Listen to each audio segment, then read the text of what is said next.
My parents booked a luxury family getaway, but conveniently forgot to get me a room.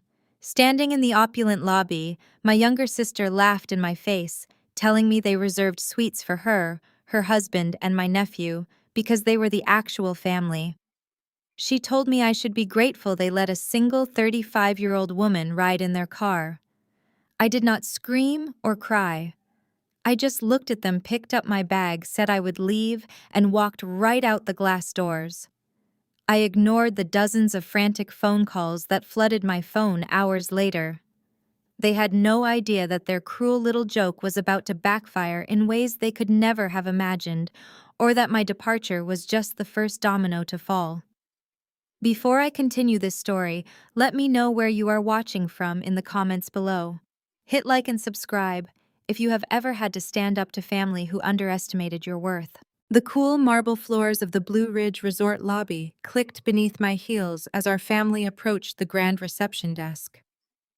Crystal chandeliers cast a warm, expensive glow over the velvet lounge chairs, and the scent of cedar and eucalyptus filled the cavernous space. It was the kind of ultra-exclusive mountain retreat that prided itself on discretion and luxury. My mother, Brenda, stood at the front of our group, her perfectly pressed linen suit, making her look every bit the proud matriarch she desperately wanted the world to see. Beside her stood my younger sister Jasmine and her white husband Connor.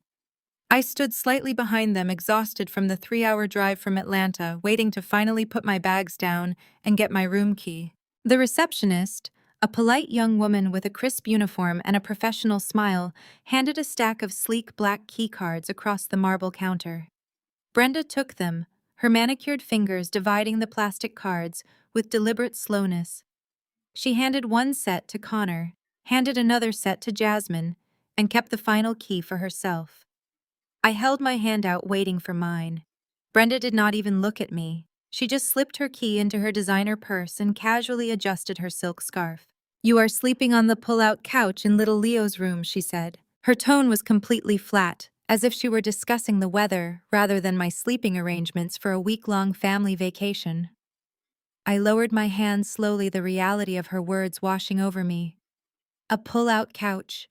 In my 6-year-old nephew's room. I was 35 years old, a senior partner at a private equity firm, and my mother was relegating me to a lumpy sofa bed alongside a child whose favorite morning activity was screaming at his iPad.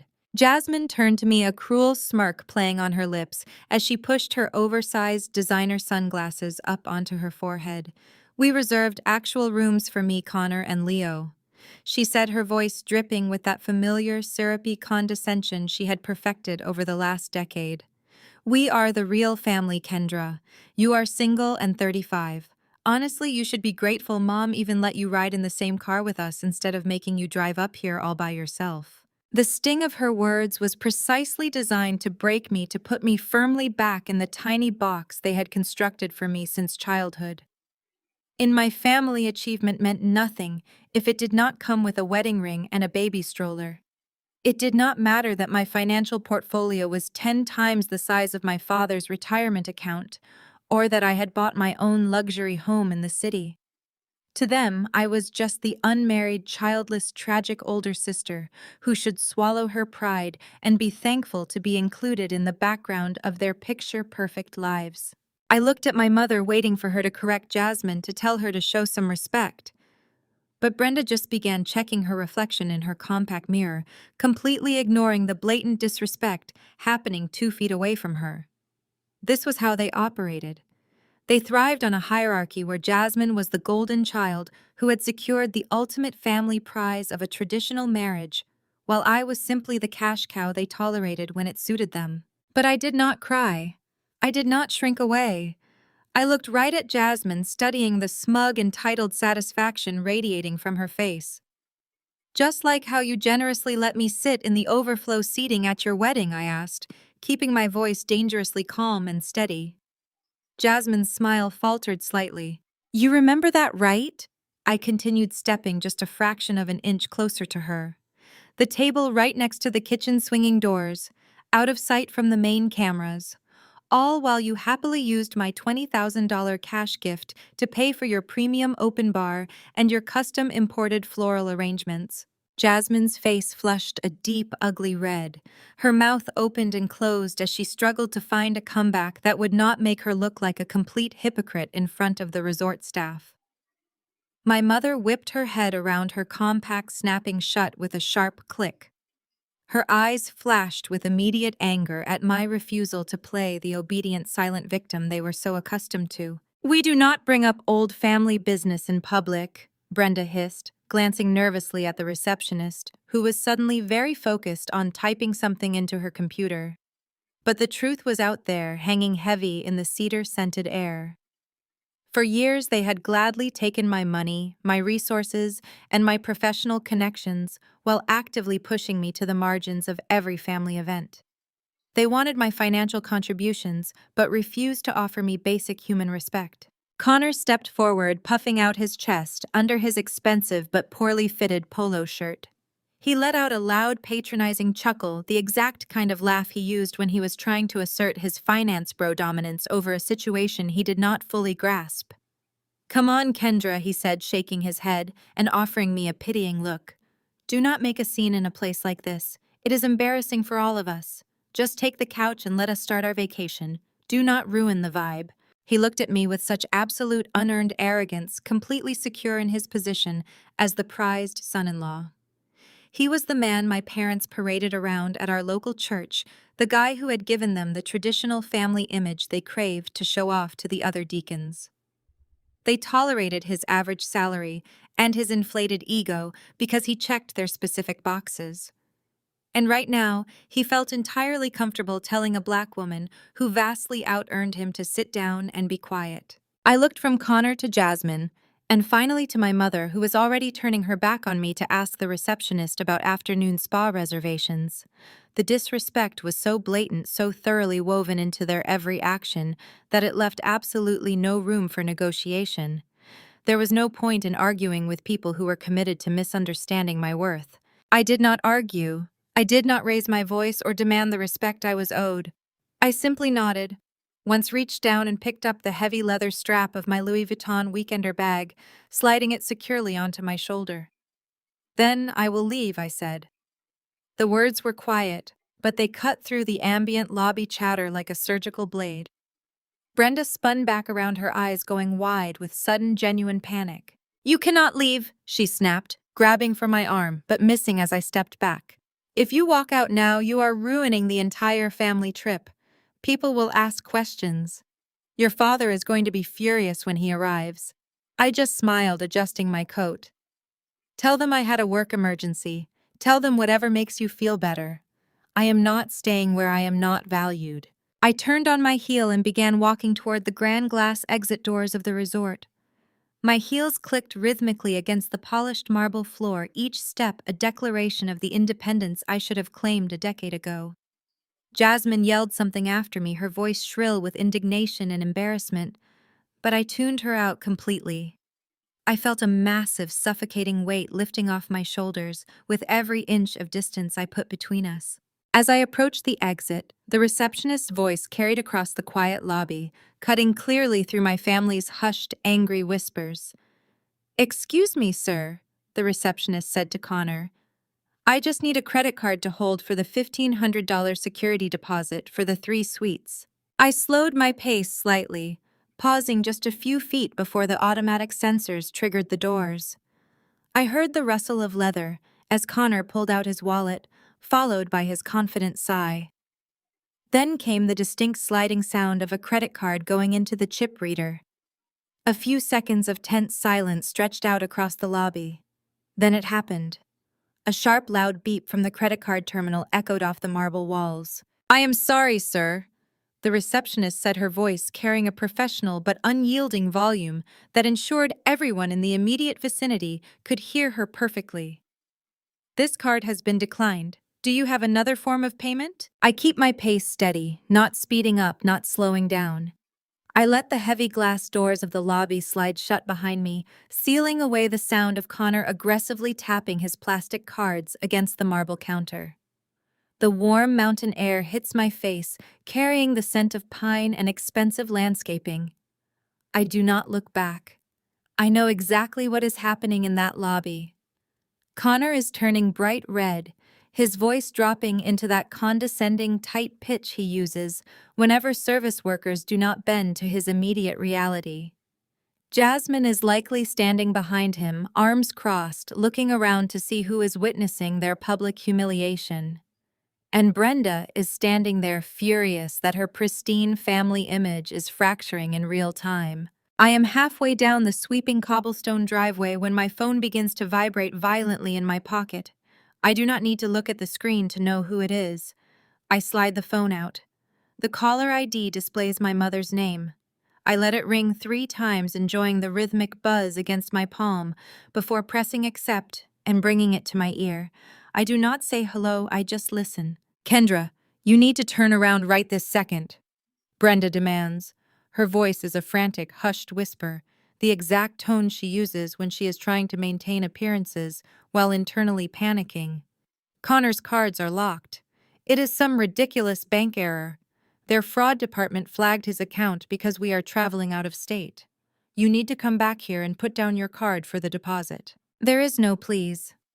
There is no apology for the way Jasmine spoke to me 5 minutes ago. There is no acknowledgement of the fact that they literally planned to make me sleep on a child's pull-out sofa.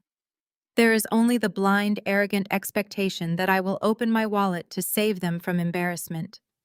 I keep walking, my designer bag bumping rhythmically against my hip. "Is that right?"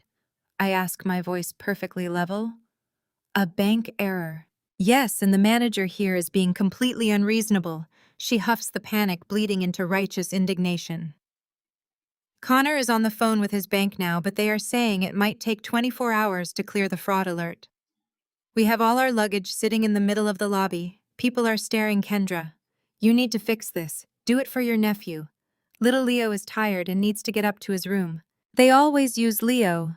Whenever they need something, whenever they want to manipulate a situation, they push my 6-year-old nephew to the front of the line. But I am done playing this game. I have spent my entire adult life watching them worship the ground Jasmine and Connor walk on while treating my bank account like an emergency slush fund for their constant miscalculations. "I thought I was not part of the real family, Mom," I say, letting the words hang in the crisp mountain air. Brenda scoffs, a sharp sound of profound irritation. "Oh, do not do this right now. Do not be sensitive." Jasmine was just stressed from the drive. No, Jasmine was telling the truth as she sees it, I reply.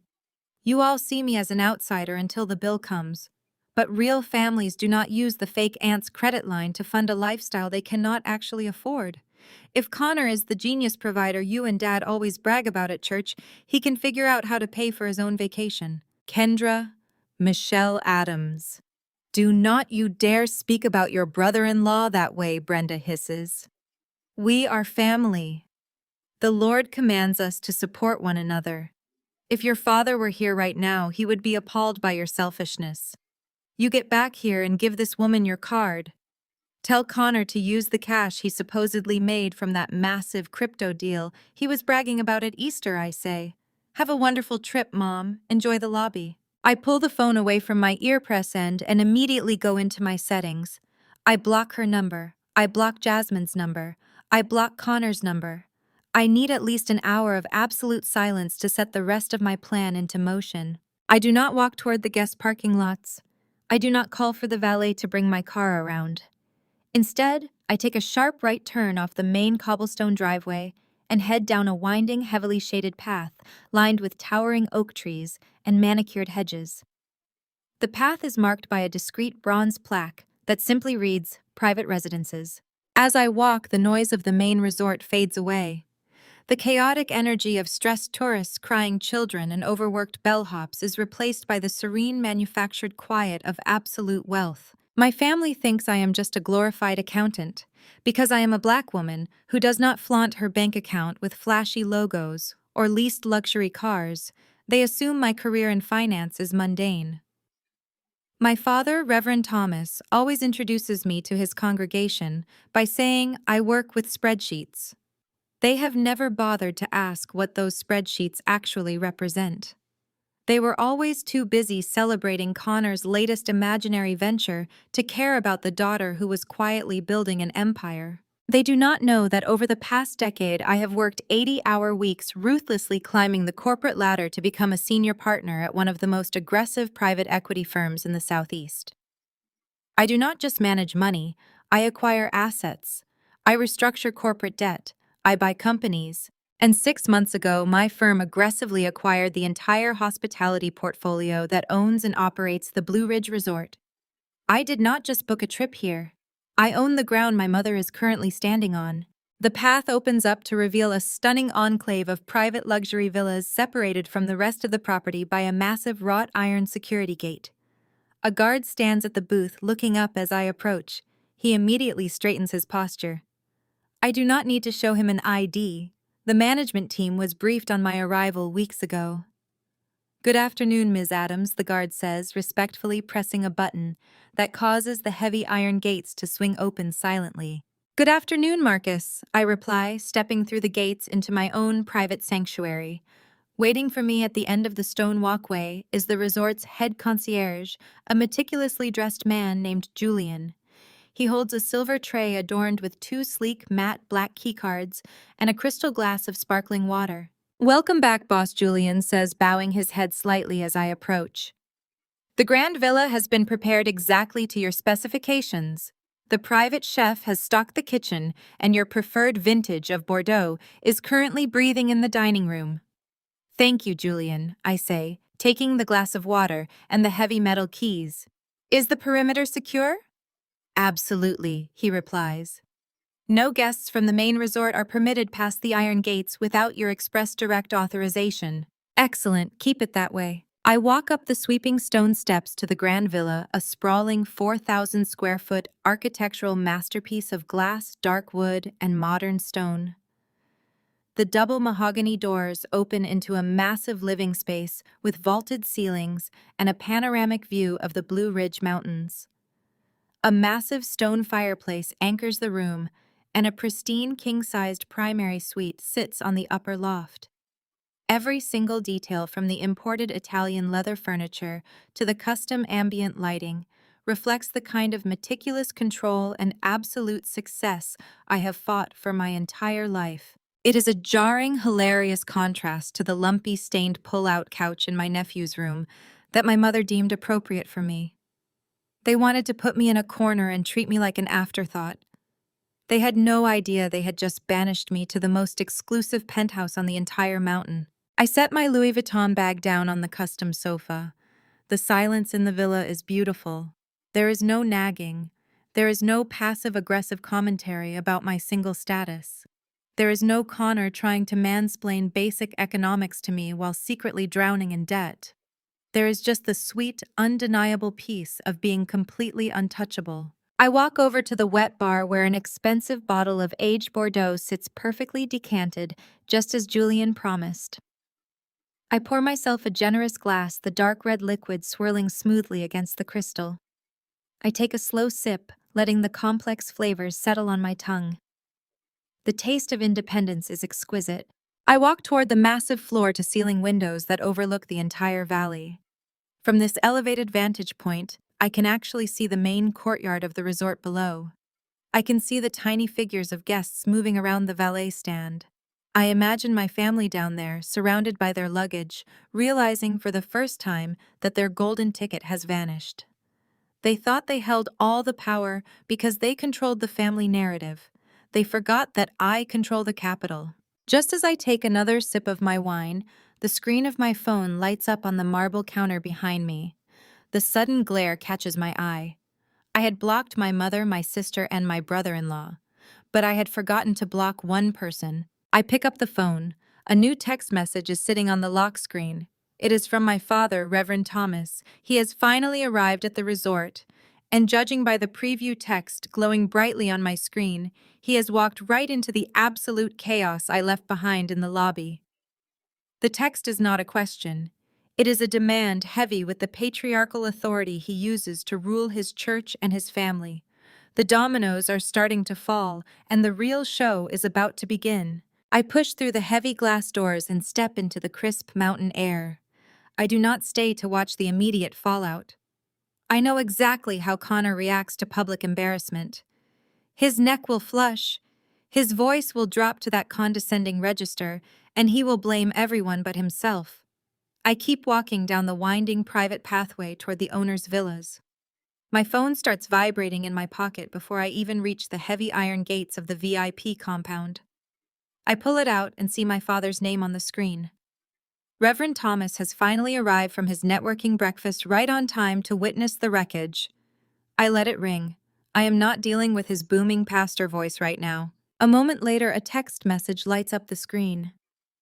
"You are disrespecting this family," the message reads. "Get back here and pay this deposit before Connor loses his temper. People are watching us." I step into the grand villa. Julian, the concierge, has already poured the Bordeaux I requested. I take the crystal glass and walk out onto the massive private balcony that overlooks the resort's main courtyard and the glass-enclosed lobby. Down below, I can see the exact scene unfolding. I take a slow sip of the rich dark wine and type my reply. Tell Connor his temper is not my liability. I hit send and toss the phone onto the patio table. Through the floor-to-ceiling windows of the lobby, the pantomime of white privilege is playing out in high definition. Connor is leaning over the marble counter, his face practically pressed against the plexiglass divider. He is pointing his finger aggressively at the resort manager, a composed black man named David, whom I personally promoted last year. Jasmine is standing right behind Connor, clutching her designer knockoff bag to her chest, playing the delicate victim terrified by a minor administrative inconvenience. Brenda is pacing, fanning herself, looking around to see if any of her country club acquaintances are witnessing her shame. Connor slams his hand on the desk. Even from this distance, I can read his aggressive posture. He is not just arguing about a declined card anymore. He is trying to strip David of his dignity. He is demanding subordination.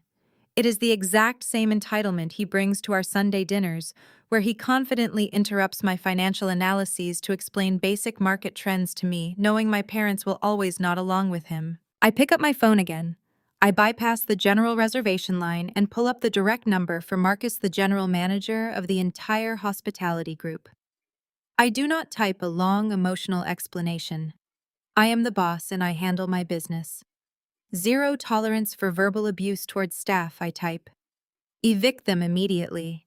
I watch the message deliver. I watch the read receipt appear. Down in the lobby, Connor's gestures become wilder. He points to his phone, then points at David. I know exactly what he is saying. He is threatening to call the corporate office. He is claiming he knows powerful people in finance people on Wall Street who will have David's job by sunset. It is a bluff.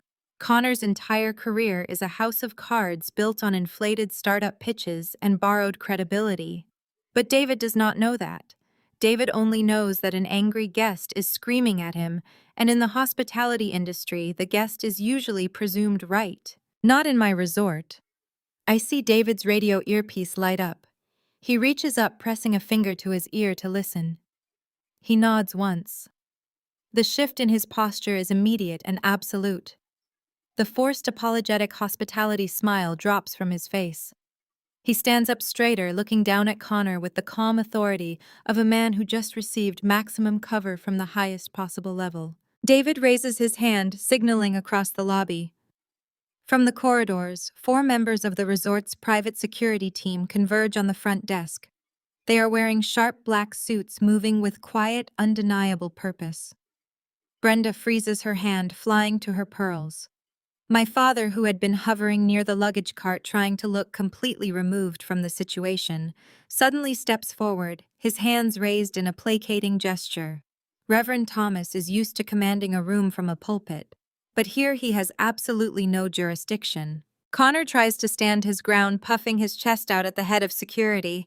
The security chief points directly toward the exit. It is not a negotiation. It is a directive. Pack up your bags and get off the property. I watch as the realization hits them. They are not being accommodated. They are not being appeased. They are being thrown out. The humiliation is absolute.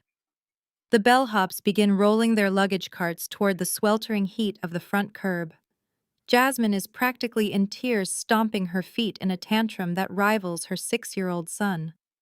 Connor is dialing his phone frantically, probably trying to call the bank or his imaginary high-powered friends. My phone vibrates against the patio table, shaking violently with a series of incoming notifications. I pick it up. Jasmine has somehow bypassed my block by using my father's phone. She sends a picture. It is a shot of their designer luggage piled haphazardly on the hot concrete of the drop-off curb. They kicked us out, the text reads, frantic and furious. Where are you? Connor says he saw you walking toward the VIP villas. Come down here and fix this. Let us in right now. Let us in. The sheer audacity of that demand echoes in my mind. 3 years ago, Jasmine sat at my dining room table and demanded I co-sign the lease for her luxury apartment because Connor's credit was shot from a failed crypto venture. When I refused, telling her I would not tie my financial security to her husband's poor decisions, she threw a glass of water at my wall.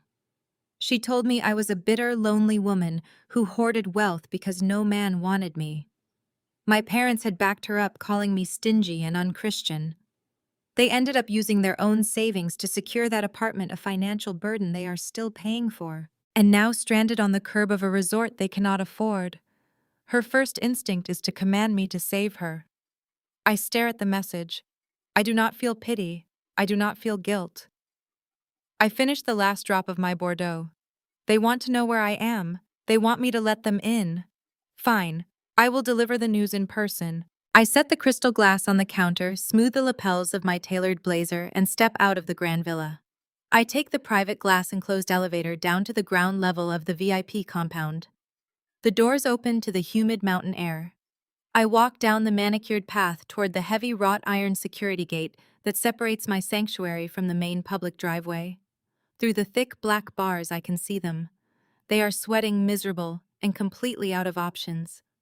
I take a deep breath, ready to show them exactly who they just kicked out of their real family. Down in the courtyard, the situation is rapidly deteriorating into a spectacular display of fragile ego and white entitlement.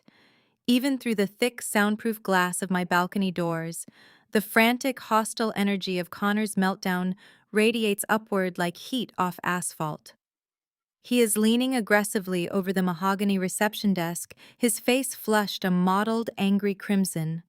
His hands are moving in sharp, erratic chops, jabbing the air mere inches from David's face. David is a brilliant, composed black man whom I personally promoted to resort manager last year because of his impeccable grace under pressure. Connor is doing everything in his power to strip that grace away. I can clearly see Connor pull his phone from his pocket, furiously scrolling and shoving the screen aggressively toward David's face. He is trying to weaponize his network. I know the exact script he is using. He is throwing out names of venture capitalists, hedge fund managers, and banking executives he claims to play golf with.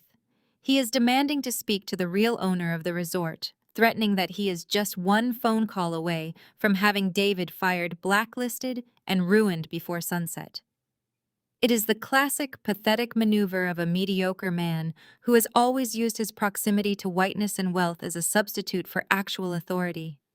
He expects David to cower.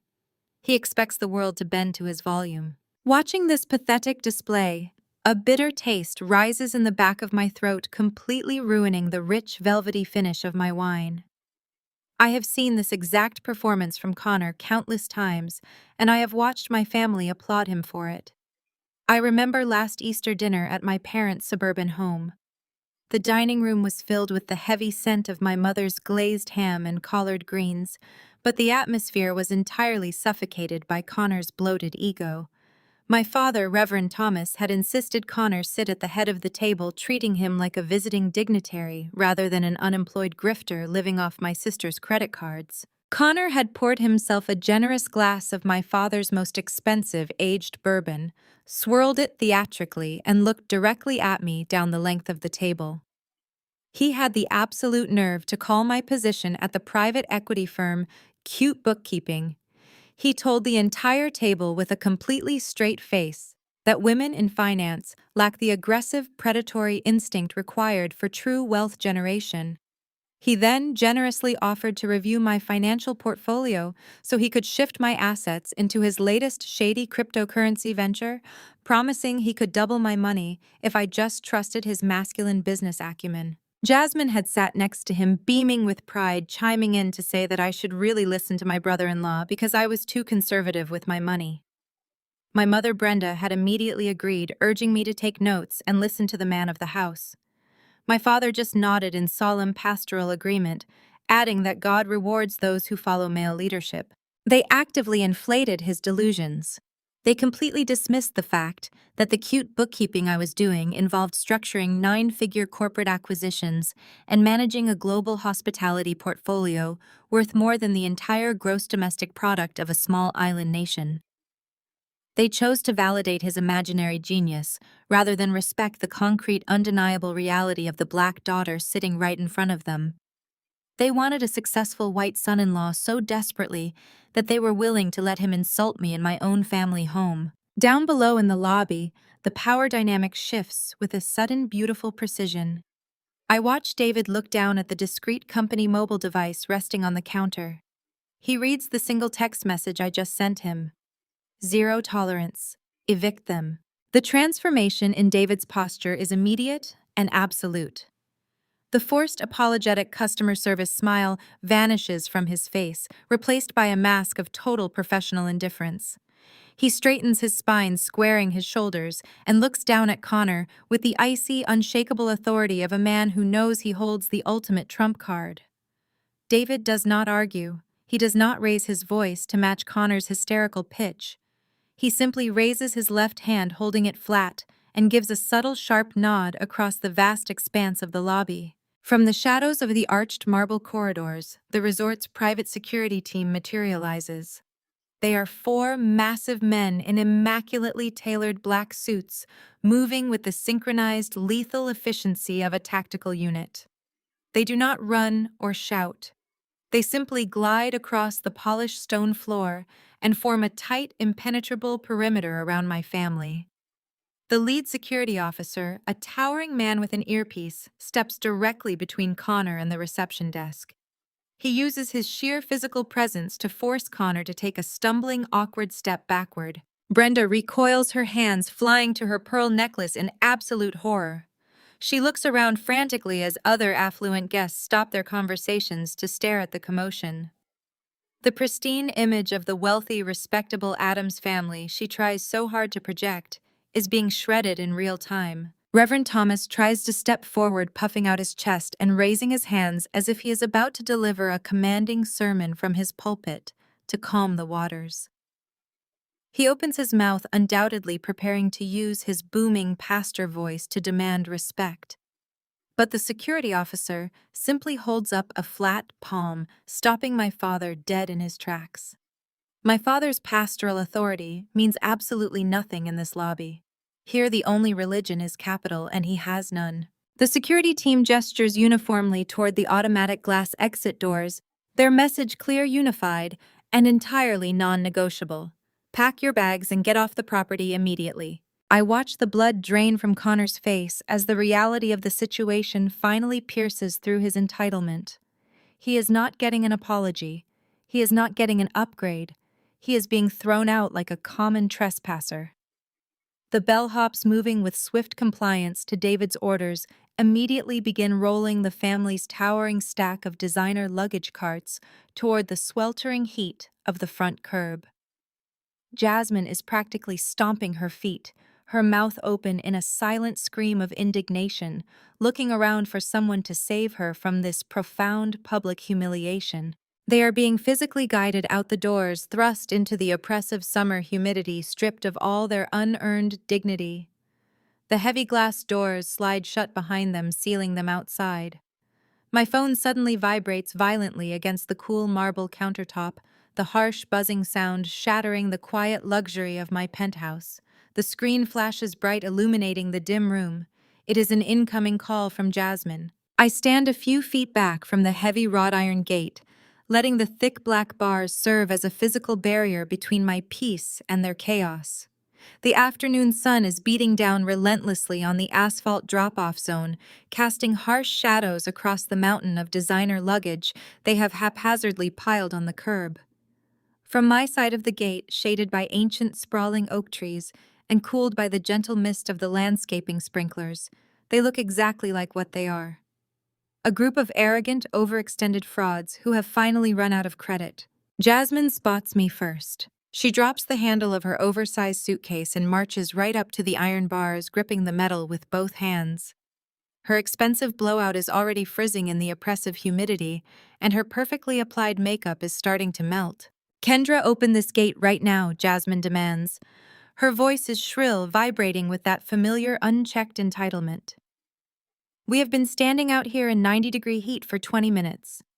The valet refuses to bring our car around, and they literally forced us out the front doors. Type the code in and let us in." I do not move. I just look at her, studying the absolute lack of remorse on her face.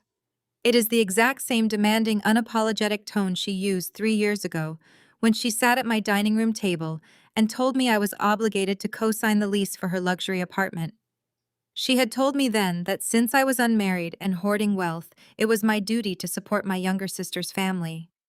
When I refused to tie my financial security to her husband's horrific credit score, she threw a glass of ice water at my freshly painted wall and called me a bitter spinster. She expected me to forget that disrespect. She expected me to swallow my pride today, just like I always did. "The security guard here says you have to authorize our entry," Jasmine snaps, shaking the iron gate slightly. "Tell him to open it. Leo is getting cranky and Connor needs a cold drink. We will just crash in your villa until the bank sorts out this ridiculous fraud alert." Connor steps up right behind her, using his forearm to wipe the heavy sweat dripping down his forehead. "Listen to your sister, Kendra," he barks, trying to summon the booming, authoritative voice he uses to intimidate junior staff at his failing startup. "Do not make this a bigger deal than it already is. I am currently on hold with my wealth management team. Someone at this resort is getting fired by the end of the day, but right now we need to get out of this sun.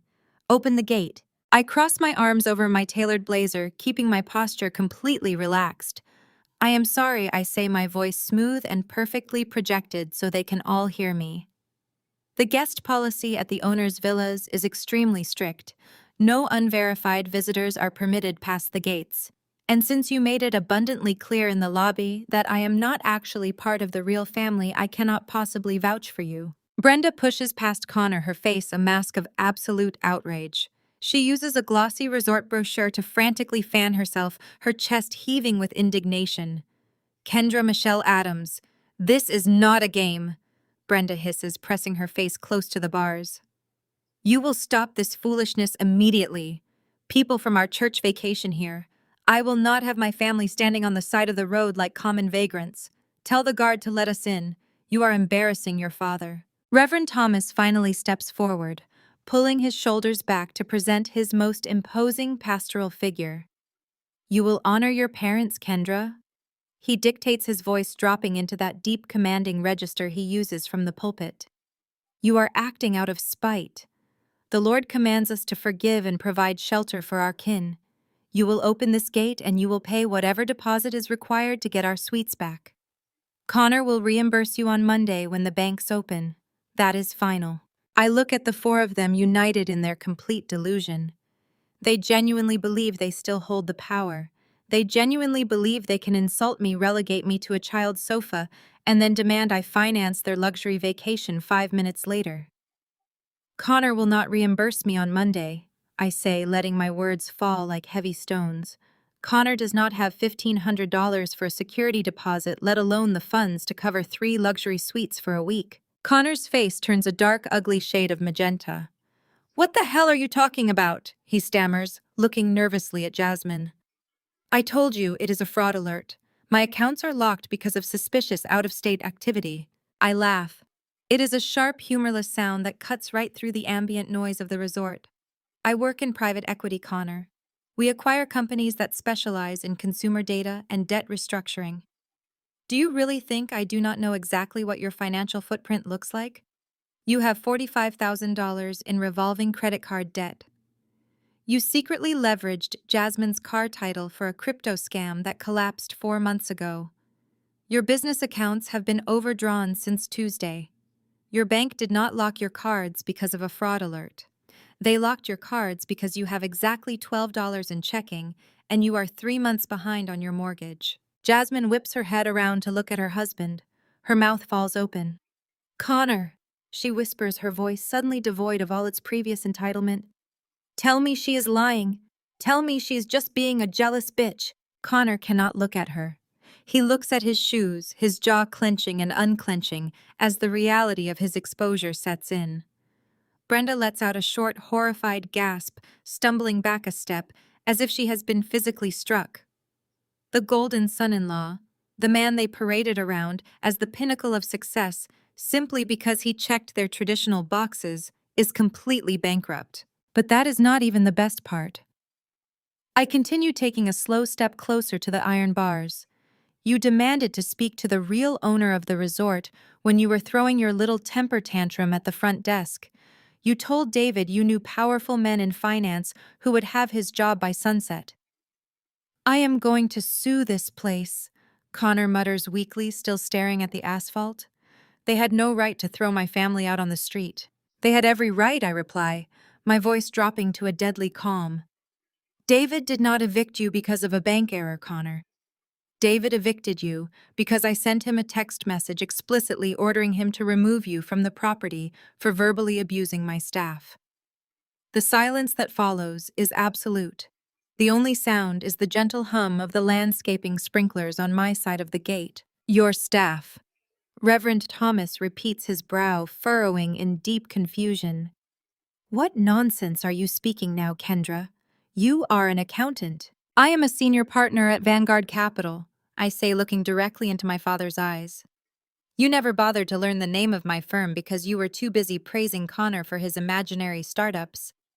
Vanguard Capital aggressively acquired this entire hospitality portfolio 6 months ago. I am the lead asset manager for the Blue Ridge properties. I did not just book a room here, Dad. I own the ground you are currently sweating on. I watch the blood drain completely from Brenda's face. The glossy brochure slips from her fingers, fluttering to the hot pavement. Her mind is frantically trying to process the magnitude of her mistake. She has spent decades alienating, belittling, and pushing aside the daughter who now holds the keys to an absolute empire, all while worshipping a son-in-law who cannot even afford the gas to drive them home. Kendra Brenda starts, her voice suddenly trembling. The harsh dictatorial tone vanishes, replaced by a desperate, sickeningly sweet manipulation. Sweetheart, please. We are your family. We had no idea. Let us come inside and we can sit down and talk about this like adults. We can fix this. You cannot fix 30 years of disrespect with a fake apology just because you realize I have capital, I say, taking a step back from the gate. You made your choice in the lobby. You are the real family. Enjoy your vacation. I turn my back on them and begin walking up the shaded path toward the grand villa. Jasmine starts screaming my name, her voice cracking with genuine panic. I do not stop. But before I even reach the glass elevator, the flashing red and blue lights of a local police cruiser reflect off the wrought iron gates. I pause and look back over my shoulder. 2 uniformed officers step out of the cruiser, walking directly toward Connor with a heavy clipboard in hand. The real consequences of Connor's fake lifestyle have finally tracked him down, and I have front row seats to the finale. I walk the final 20 yards down the paved pathway, the thick canopy of oak trees shielding me from the brutal afternoon sun. The air on my side of the gate is cool, fragrant with blooming jasmine and damp earth from the landscaping sprinklers. On the other side, the heat is visibly radiating off the dark asphalt of the drop-off zone in shimmering waves. The contrast is almost poetic. My family is trapped in a sweltering purgatory of their own making, standing guard over a mountain of mismatched designer luggage. Connor is the first to see me approach. His face is flushed, a dangerous shade of magenta sweat pooling at his collar and soaking through his expensive, poorly fitted shirt. He abandons his frantic pacing and storms right up to the heavy iron bars separating us. He wraps his hands around the black metal, rattling the gate with a surge of aggressive, unearned authority. Tell these rent-a-cops to let us through. Kendra! He barks, his voice cracking with desperation and rage. This is ridiculous. I am not standing out here in this heat another minute. Tell them to open this gate right now. I stop about 3 feet away from the iron barrier. I do not flinch. I do not cross my arms. I simply look at him with absolute ice. I let the silence stretch, letting him feel the total absence of my compliance. They are not rent-a-cops, Connor. I say, my voice smooth and perfectly projected, so every single one of them can hear me clearly. They are my employees. My firm owns this resort, and you were just blacklisted for abusing my staff. The words hit him like a physical blow. His hands slowly slide off the iron bars. The aggressive posture completely collapses, his shoulders slumping as the reality of his situation violently reorients itself. He opens his mouth to speak, to offer some pathetic financial jargon or weak justification, but nothing comes out. The man who spent the last 5 years explaining my own industry to me at Thanksgiving dinners is utterly speechless. Brenda pushes past him, her wedges clicking frantically against the pavement.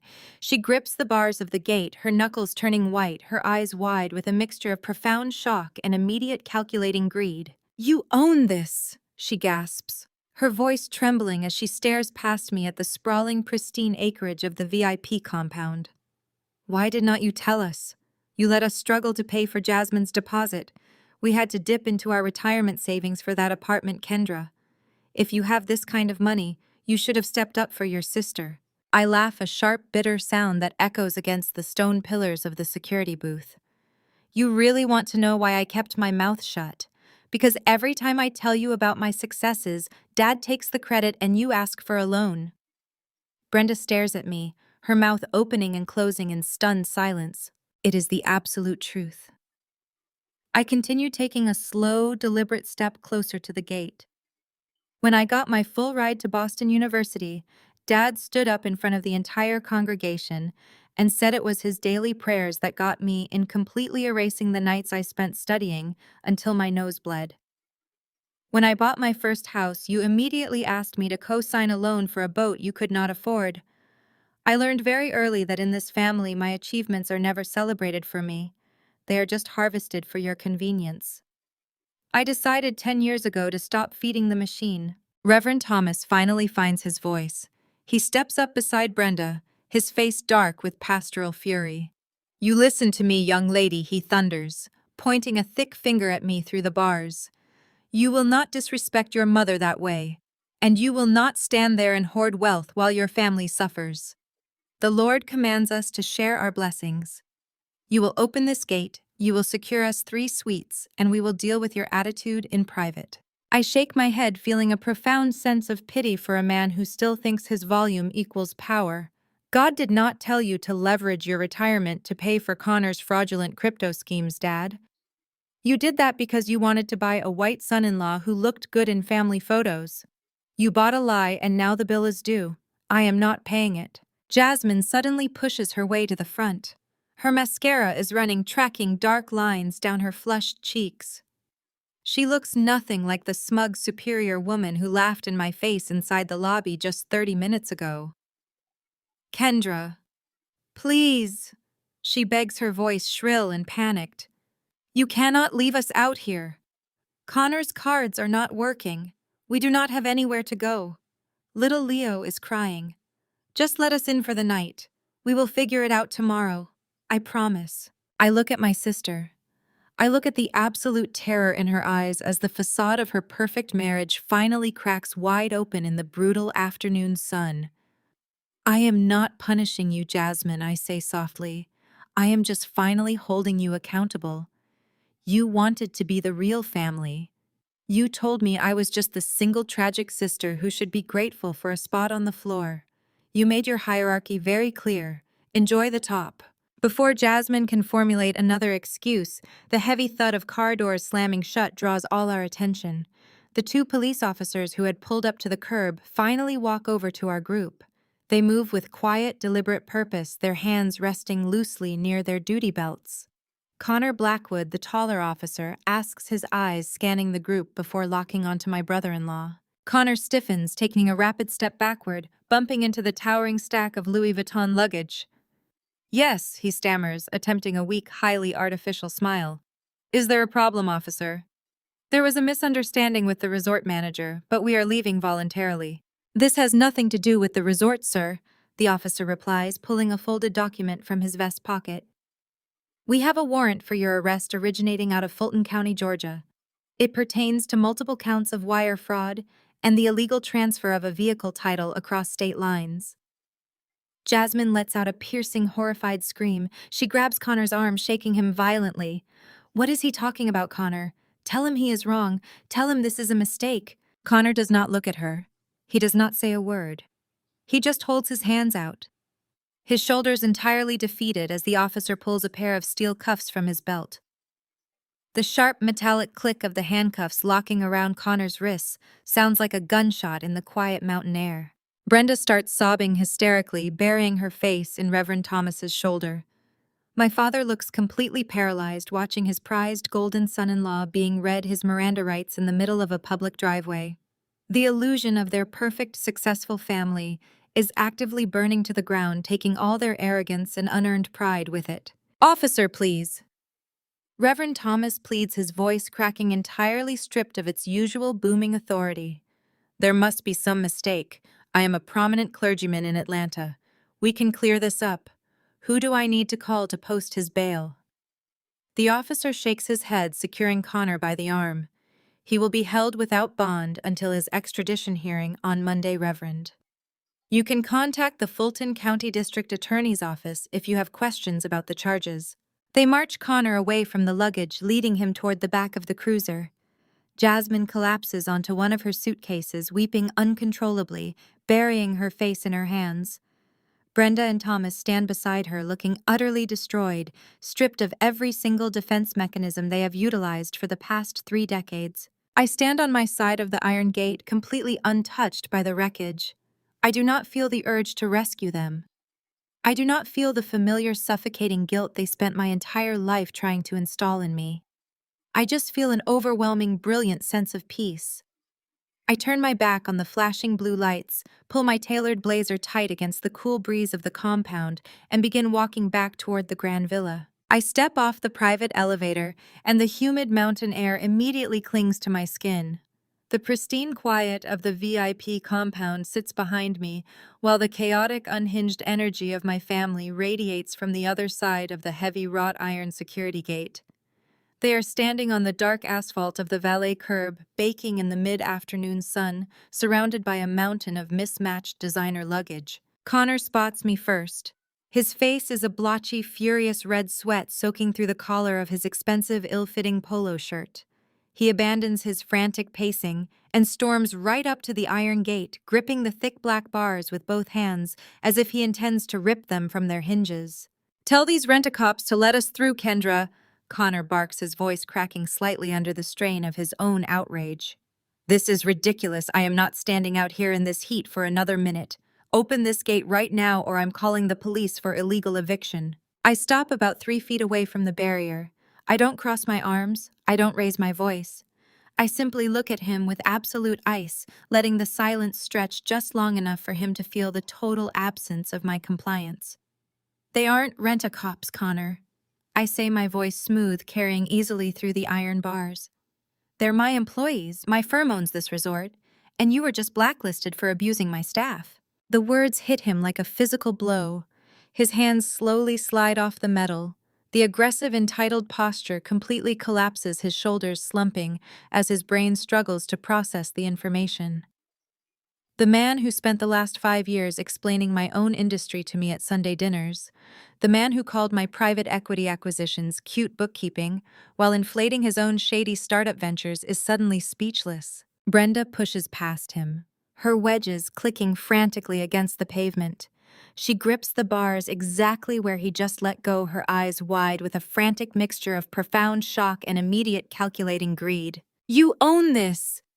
she gasps, her voice trembling as she stares past me at the sprawling, pristine acreage of the private villas. "Why didn't you tell us, Kendra, we had to dip into our retirement savings to pay for Jasmine's apartment deposit? If you have this kind of money, you should have stepped up for your sister. You let us struggle." I laugh, a sharp, bitter sound that echoes against the stone pillars of the security booth. The sheer audacity of her logic is almost breathtaking. You want to know why I kept my mouth shut, Mom? I ask, taking a slow step closer to the gate. Because every time I tell you about my successes, Dad takes the credit and you ask for a loan. Brenda stares at me, her mouth opening and closing in stunned silence. It is the absolute truth. I continue, refusing to let her look away. When I got my full ride to Boston University, Dad stood up in front of the entire congregation and said it was his daily prayers that got me in, completely erasing the nights I stayed up studying until my nose bled. When I bought my first house, you immediately asked me to co-sign a loan for a boat you couldn't afford. I learned very early that in this family my achievements are never celebrated for me. They are just harvested for your convenience. Reverend Thomas finally finds his voice. He steps up beside Brenda, his face dark with pastoral fury. He pulls his shoulders back, puffing out his chest to present his most imposing, authoritative figure. You will not disrespect your mother that way, he thunders, pointing a thick finger at me through the bars. And you will not stand there and hoard wealth while your family suffers in the heat. The Lord commands us to honor our parents and share our blessings. You will open this gate, you will secure us 3 suites, and we will deal with your attitude in private. I shake my head, feeling a profound sense of pity for a man who still thinks his volume equals power. God didn't tell you to leverage your retirement to pay for Connor's fraudulent crypto schemes, Dad. You did that because you wanted a white son-in-law who looked good in family photos. You bought a lie and now the bill is due. I'm not paying it. Jasmine suddenly pushes her way to the front. Her mascara is running, tracking dark lines down her flushed cheeks. She looks nothing like the smug, superior woman who laughed in my face inside the lobby just 30 minutes ago. Kendra, please, she begs, her voice shrill and panicked. You can't leave us out here. Connor's cards aren't working. We don't have anywhere to go. Little Leo is crying. Just let us in for the night. We'll figure it out tomorrow. I promise. I look at my sister. I look at the absolute terror in her eyes as the facade of her perfect marriage finally cracks wide open in the brutal afternoon sun. I am not punishing you, Jasmine, I say softly. I am just finally holding you accountable. You wanted to be the real family. You told me I was just the single tragic sister who should be grateful for a spot on the floor. You made your hierarchy very clear. Enjoy the top. Before Jasmine can formulate another excuse, my phone vibrates in my pocket. I pull it out, the screen glowing brightly against the shade of the oak trees. It's a text from David, the resort manager. Police are pulling up to the curb now. I look past my family watching as a local police cruiser silently rolls to a stop right behind their mountain of luggage. 2 uniformed officers step out, walking directly toward Connor with a heavy clipboard in hand. The real consequences of Connor's fake lifestyle have finally tracked him down, and I have front row seats to the finale. I stop my retreat toward the grand villa and slowly turn back toward the wrought iron gates. The flashing blue lights of the police cruiser cast harsh, spinning shadows across the terrified faces of my family. Connor is safely secured in the back seat of the squad car, his arrogant face pressed desperately against the reinforced glass. Jasmine is collapsed on a mountain of luggage that cost more than her first car, weeping uncontrollably into her hands as the sweltering mountain sun beats down on her shoulders. Brenda and my father are completely immobilized on the hot asphalt, paralyzed by the sheer public magnitude of their shame. I walk right back to the cold metal bars. I open my designer clutch reach inside and pull out a crisp $100 bill. I fold it lengthwise, my movements deliberate and entirely unhurried. I slide the currency through the narrow gap in the heavy iron gate. It flutters down, landing perfectly on the pavement, right next to Jasmine's scuffed designer sandals. Call an Uber, I say, my voice slicing effortlessly through Jasmine's hysterical sobs. There's not enough space for you here. It is the exact phrase they used to banish me to a child's pull-out sofa just an hour ago. The poetic justice of returning their exact words hangs heavily in the humid air. Jasmine stares at the crumpled bill on the ground as if it is radioactive. She does not reach for it.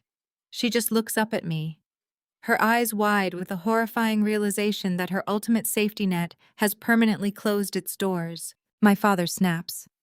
Reverend Thomas, A man who has built his entire existence on the illusion of absolute moral and domestic authority completely loses his mind.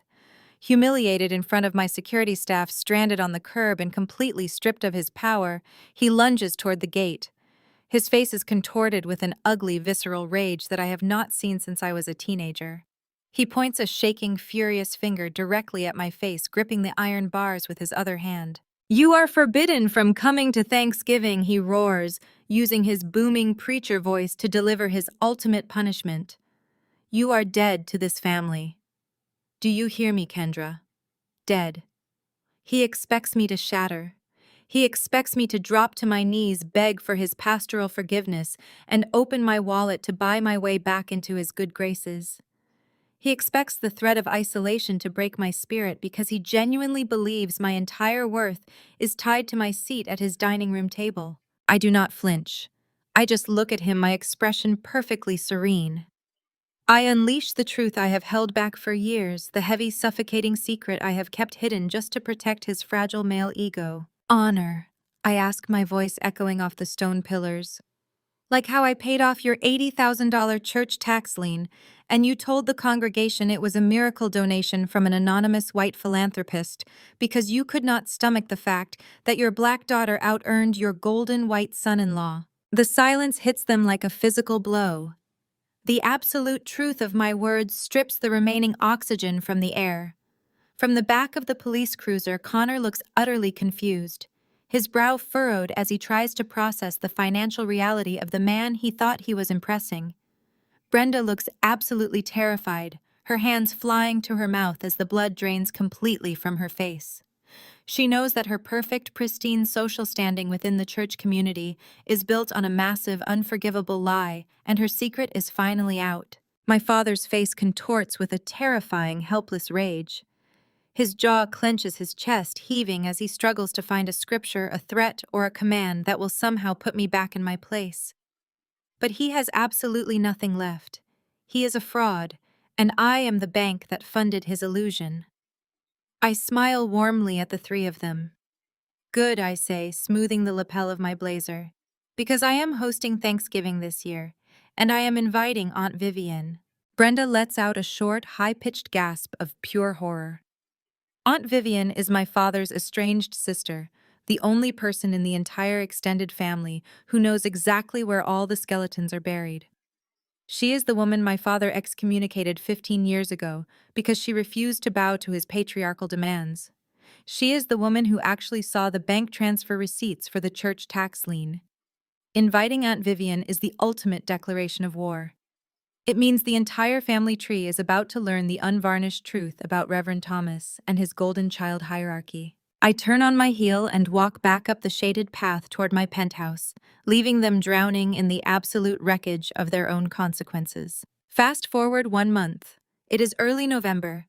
The crisp autumn air has finally swept through Atlanta, stripping the leaves from the oak trees and replacing the sweltering summer heat with a sharp, productive chill. My life has returned to the beautiful, highly structured, and ruthlessly efficient rhythm of high finance. I spent the remainder of my mountain vacation in absolute peace, enjoying daily deep tissue massages, private wine tastings, and the glorious silence of a phone that did not ring with a single demand from my family. Back in the city, the Vanguard Capital office operates like a well-oiled machine. My suite sits on the 42nd floor of a glass skyscraper in Midtown. The walls are soundproof. The mahogany desks are polished to a mirror shine, and the digital ticker tape scrolling across the flat screens displays the pulse of the global markets. I sit in my custom ergonomic leather chair reviewing the financial dossiers for the afternoon's acquisition meetings. My firm has a reputation for executing aggressive, highly profitable hostile takeovers. We look for companies bleeding cash, plagued by gross mismanagement, and desperate for an emergency capital injection. We use a network of blind LLCs and holding companies to field these initial pitches, ensuring that the desperate founders sitting across from us never know exactly who holds the executioner's axe until they walk into the room. It prevents them from trying to leverage personal connections or manipulate the narrative. I open the thick manila folder for the 2 o'clock meeting. The company is a failing tech startup operating in the logistics sector. The financials are an absolute disaster. The balance sheets show massive, irresponsible spending on luxury corporate retreats, leased exotic vehicles, and phantom marketing campaigns, all while their core product fails to generate a single dollar of actual revenue. They are facing complete bankruptcy by Friday if they do not secure an immediate buyout. The bank is already preparing to seize their remaining assets. I pick up my silver fountain pen, circling a few glaring discrepancies in their operating costs. I am fully prepared to strip this company down to its copper wiring and liquidate the useless management team. My desk phone chimes softly.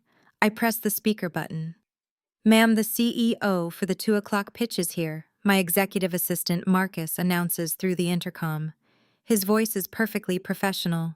He has signed the non-disclosure agreements and is waiting in boardroom A. "Thank you, Marcus," I reply, closing the financial dossier.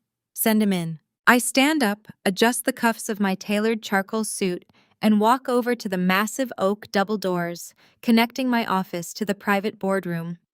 I pull the heavy handles toward me, stepping into the bright, sunlit meeting space. The heavy doors swing open. The desperate CEO is standing at the far end of the long mahogany table, nervously gripping a cheap leather briefcase, desperately trying to project an aura of success he does not possess. He looks up, his rehearsed, confident smile freezing instantly on his face. In walks Connor. I step back into the shadows of the darkened observation suite attached to boardroom A. The heavy mahogany double doors I just opened are the soundproof barriers to the private viewing gallery, not the main conference room itself. Through the expanse of the floor-to-ceiling one-way mirror, I have a perfect, unobstructed view of the brightly lit corporate battleground. Connor walks into the main room, his cheap leather briefcase knocking awkwardly against his thigh. He freezes for a split second, clearly intimidated by the sheer imposing luxury of the Vanguard Capital offices. He attempts to mask his hesitation with a broad, arrogant smile, completely unaware that the lead investor evaluating his financial execution is his estranged sister-in-law, standing silently just 3 feet away on the other side of the glass. Waiting for him at the massive marble conference table are Sloan and Julian. They are two of my most ruthless Ivy League-educated junior partners. I personally trained them to dissect failing companies with surgical precision. They do not tolerate empty buzzwords. They demand hard data, and they have zero patience for the kind of unearned male confidence Connor weaponizes daily. Connor sets his briefcase on the table and immediately launches into his practiced routine. He tries to charm Sloan, flashing his teeth and offering a firm handshake. Sloan does not smile back. She merely points a perfectly manicured finger at the leather chair opposite her, signaling him to sit down and begin. The pitch is an absolute unmitigated disaster from the very first slide. Connor's company is supposedly a revolutionary tech startup aimed at disrupting the global logistics space using decentralized ledger technology. In reality, it is a transparent crypto scam wrapped in thick layers of supply chain jargon. For the first 3 minutes, Connor paces confidently at the head of the table, aggressively gesturing toward the flat screen, while throwing around words like synergy, blockchain integration, and paradigm shifts. Sloan raises her hand, stopping him mid-sentence. "Cut the marketing pitch, Mr. Blackwood," she states, her voice sharp and entirely devoid of warmth. "We are a private equity firm, not a startup incubator. You are asking Vanguard for a massive emergency bridge loan. I want to see your customer acquisition costs, your lifetime value metrics, and your current burn rate." Pull up slide 12. Connor's confident smile shatters. A visible sheen of sweat immediately breaks out across his forehead. He clicks nervously on his presentation remote, scrambling to find the requested financial data. When the slide finally appears, the numbers are horrific. "Your user acquisition cost is completely inverted," Julian chimes in, leaning forward and steepling his fingers. "You are spending $400 to acquire clients who generate exactly $12 of annual revenue. Your operational expenses show a $50,000 monthly lease for a corporate office space, yet you only have 3 full-time employees. And according to our preliminary audit of your accounts, you have less than 48 hours of capital left before your entire infrastructure collapses. You do not have a business model. You have a financial sinkhole. Connor physically shrinks under the relentless pressure. He pulls a crumpled handkerchief from his pocket and frantically dabs at his upper lip. He starts stuttering wildly, attempting to justify the luxury office space as a necessary expense for projecting corporate stability to foreign investors.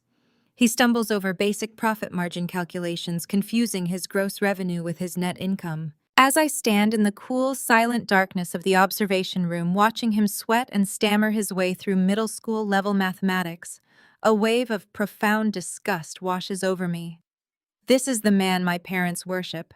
This sweating, incompetent fraud who cannot even read his own balance sheet is the exact kind of mediocre man my mother and father praised relentlessly. My mind flashes back to countless Sunday dinners at their suburban home. I vividly see Connor sitting at the head of my father's table, swirling a glass of expensive wine, confidently explaining business principles to me, as if I were a slow, uneducated child. I remember the Thanksgiving, where he actively mocked my promotion to senior partner, telling the entire extended family that women in finance lack the aggressive, predatory instinct required for real wealth generation. I remember my mother nodding in reverent agreement, generously serving him the best cuts of meat while actively ignoring my presence. They constantly critiqued my flawless track record, dissecting my tone, my wardrobe, and my marital status, all while elevating Connor to the status of a financial god simply because he possessed the right demographic profile and a loud voice. Julian tosses a thick financial audit onto the center of the table. The loud thwack makes Connor jump in his chair. "Mr. Blackwood," Julian says, his tone dripping with professional disdain. "You are currently facing an active warrant out of Fulton County for wire fraud. Your personal assets are frozen. You are asking Vanguard Capital to inject millions of dollars into an operation that has zero viable product and massive legal liability. Give me one legitimate empirical reason why we should not call security and have you escorted out of this building right now." Connor is in total panic mode. His chest is heaving. He knows Vanguard is his absolute last hope. If he does not secure this bailout, he is going to prison. He leans over the table, gripping the edge of the marble, his voice taking on a desperate, pleading pitch. He abandons his tech jargon entirely and reaches for his ultimate safety net. He attempts to use morality to shield his incompetence. "You are looking at the spreadsheets, but you are not looking at the community trust." Connor insists, his voice echoing clearly through the hidden speakers in my viewing room. "We have deep foundational support from highly respectable institutions. People believe in me. People trust my vision. In fact, my father-in-law, Reverend Thomas Adams, a highly prominent religious and community leader in Atlanta, just backed this expansion phase." Connor pauses desperately, trying to gauge Sloane and Julian's reaction. He puffs out his chest, leaning heavily on the borrowed credibility of my father's name. "Reverend Adams personally injected $500,000 of his own hard-earned savings into our operating account yesterday morning to guarantee our runway," Connor boasts proudly. "He liquidated his retirement because he knows this company is fundamentally sound. That is the kind of institutional trust you are buying into." The air in my observation room instantly turns freezing cold. My hands drop from the glass. The ambient noise of the office outside completely fades away, leaving a ringing silence in my ears. $500,000. My heart slams against my ribs with brutal force. My father is the pastor of a mid-sized congregation. He drives a leased Buick. He complains endlessly about the rising cost of utilities. He does not have $500,000 in savings. He has never had $500,000 in savings in his entire life. I literally paid off his $80,000 church tax lien 3 years ago just to keep the city from padlocking the sanctuary doors. He has zero liquid assets. If Reverend Thomas Adams transferred $500,000 into Connor's fraudulent crypto account yesterday morning, there is absolutely only one place that kind of massive, unmonitored liquidity could have possibly come from: the church building fund. My father did not just dip into his savings. He committed a massive, coordinated act of federal embezzlement to save his golden white son-in-law from going to prison. He actively stole $500,000 in tax-exempt donations from his own congregation to fund a failing crypto scam. I do not wait to hear how Sloane and Julian respond to Connor's pathetic boast. I turn away from the glass. I march over to the sleek black viewing console and pull out my encrypted company laptop. I flip the screen open, my fingers flying across the keyboard with lethal speed. I bypass the standard Vanguard security firewalls and access our back-end forensic tracking software. I need to trace the origin of that wire transfer. I need to pull the routing numbers immediately. If my father actually crossed this line, I am going to have the exact digital receipts documented and verified before Connor even finishes his pitch. The forensic tracing software on my encrypted Vanguard laptop boots up with a silent glowing interface. On the other side of the glass, Connor is still talking, his voice a frantic buzzing drone filtering through the hidden audio system. He is aggressively waving his hands, pacing at the head of the mahogany table, trying to convince Sloan and Julian that his localized blockchain network is going to completely revolutionize supply chain management. I completely tune out his desperate corporate buzzwords. My eyes are locked on the glowing screen. I pull up the financial disclosure forms his lawyer submitted to our acquisitions team yesterday.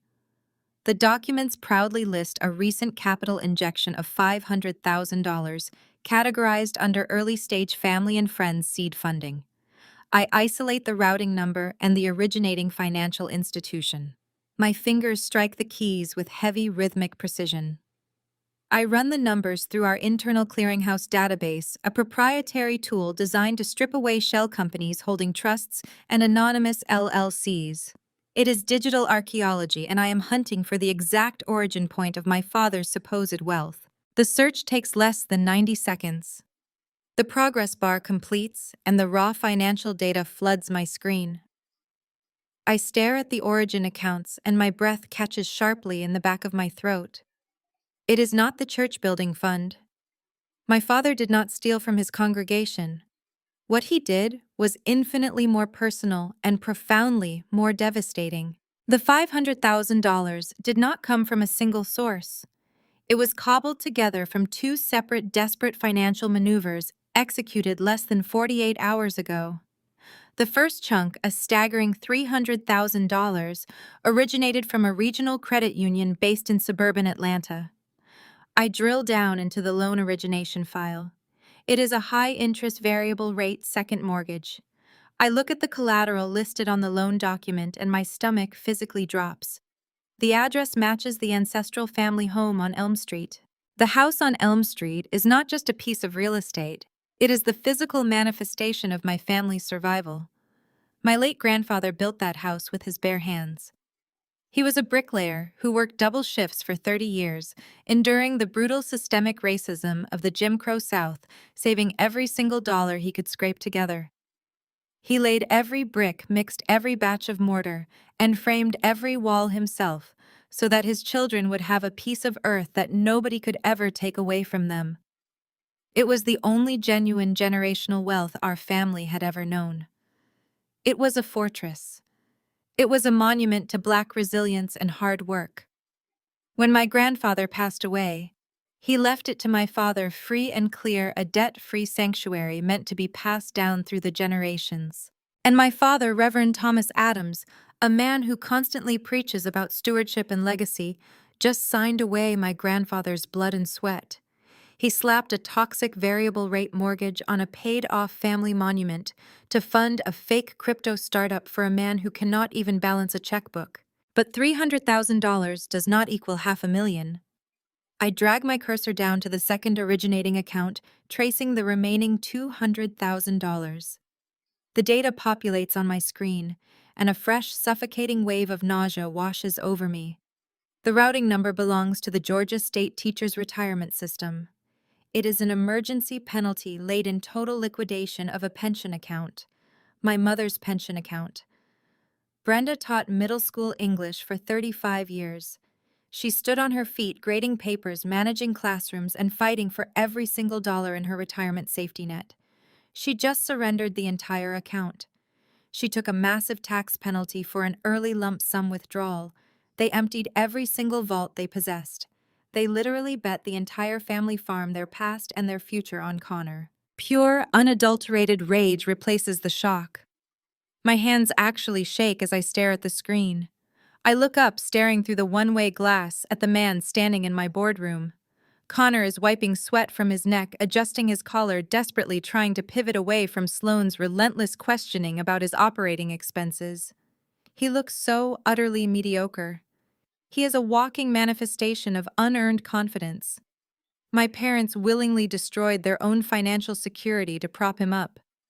They risked our family's entire legacy on Connor's lies, just to maintain the absolute illusion of his success.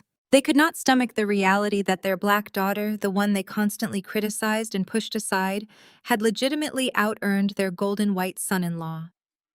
They wanted the aesthetic of a wealthy, successful patriarch for Jasmine so desperately that they literally handed him the keys to our grandfather's house. They funded his leased luxury cars, his fake corporate office space, and his failing business model, using the very money that was supposed to keep them secure in their old age. Through the hidden speakers, Julian's voice cuts sharply across the room. "Mr. Blackwood," Julian says, tossing a silver pen onto the marble table. "Even with this $500,000 injection from your father-in-law, your burn rate indicates you will be completely insolvent by the end of the month. You are asking Vanguard for a rescue package, but you have no proprietary technology.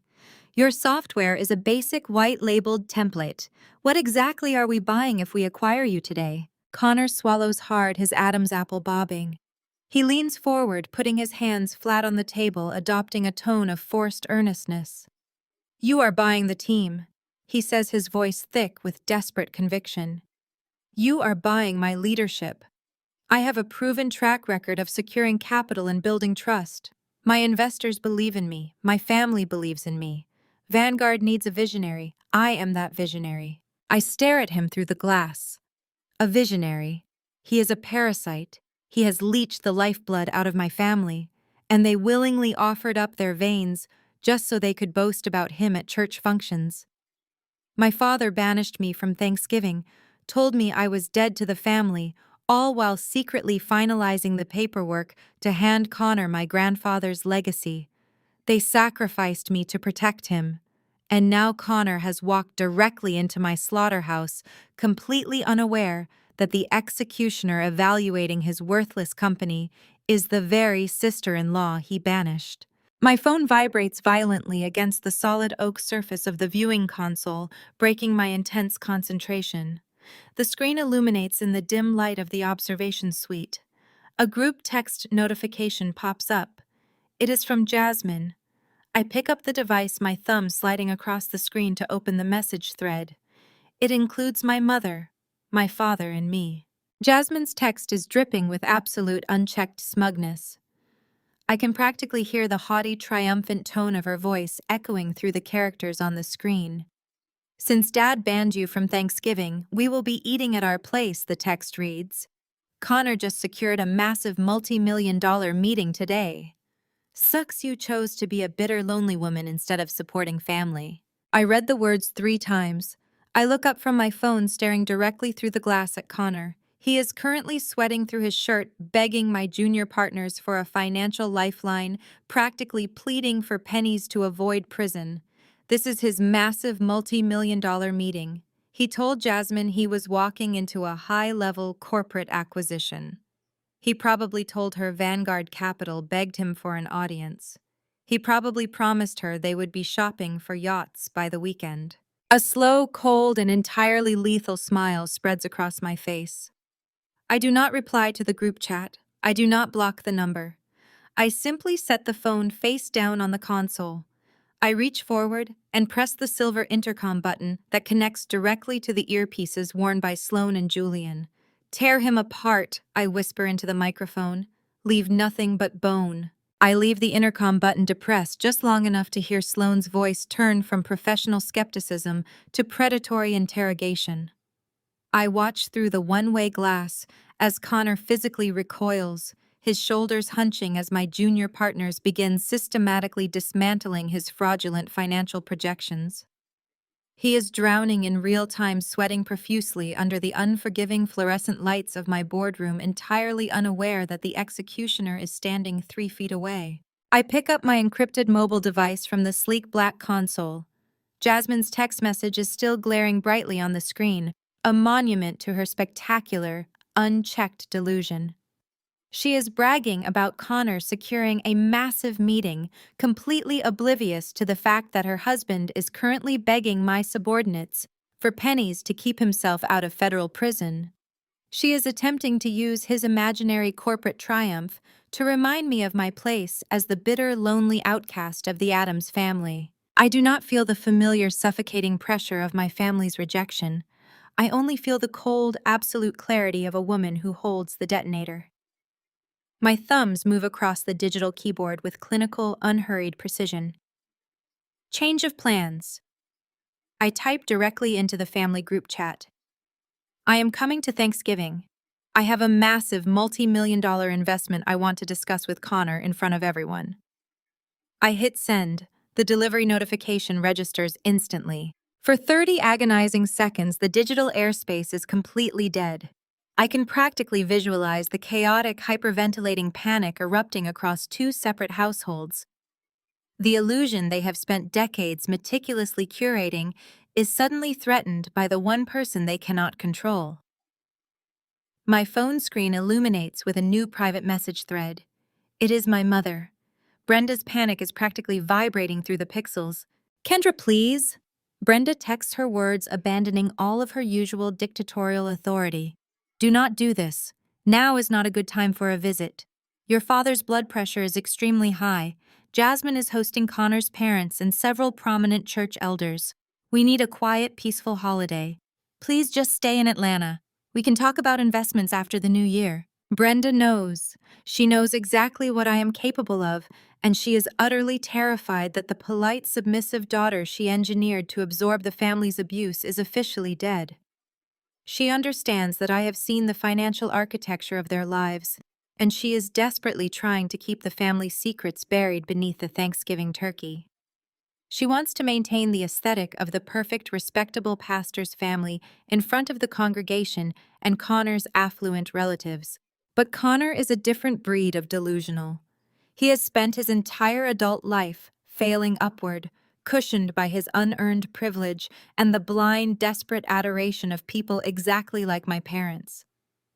He has always viewed women as stepping stones, accessories, or easy marks. He genuinely believes my senior partner position at Vanguard Capital is some sort of progressive diversity hire, a lucky administrative fluke in a cutthroat industry he assumes requires innate white male aggression. To Connor, my text message does not read as a tactical threat. It reads as a blank check. He is staring down the barrel of total bankruptcy and federal wire fraud charges, and he assumes I am just a clueless, cash-rich spinster, ready to throw my unearned wealth at his brilliant masculine vision. Blinded by absolute greed and sheer desperation, he overrides my mother's frantic private pleas. His reply pops into the main group chat, loud and arrogant. "We will set a plate for you, Kendra," Connor texts back, completely ignoring the tension. "Business first. Looking forward to showing you the future of logistics. Bring your checkbook." I lock my phone and slide it into the pocket of my tailored trousers. The board is officially set. He took the bait without a single moment of hesitation.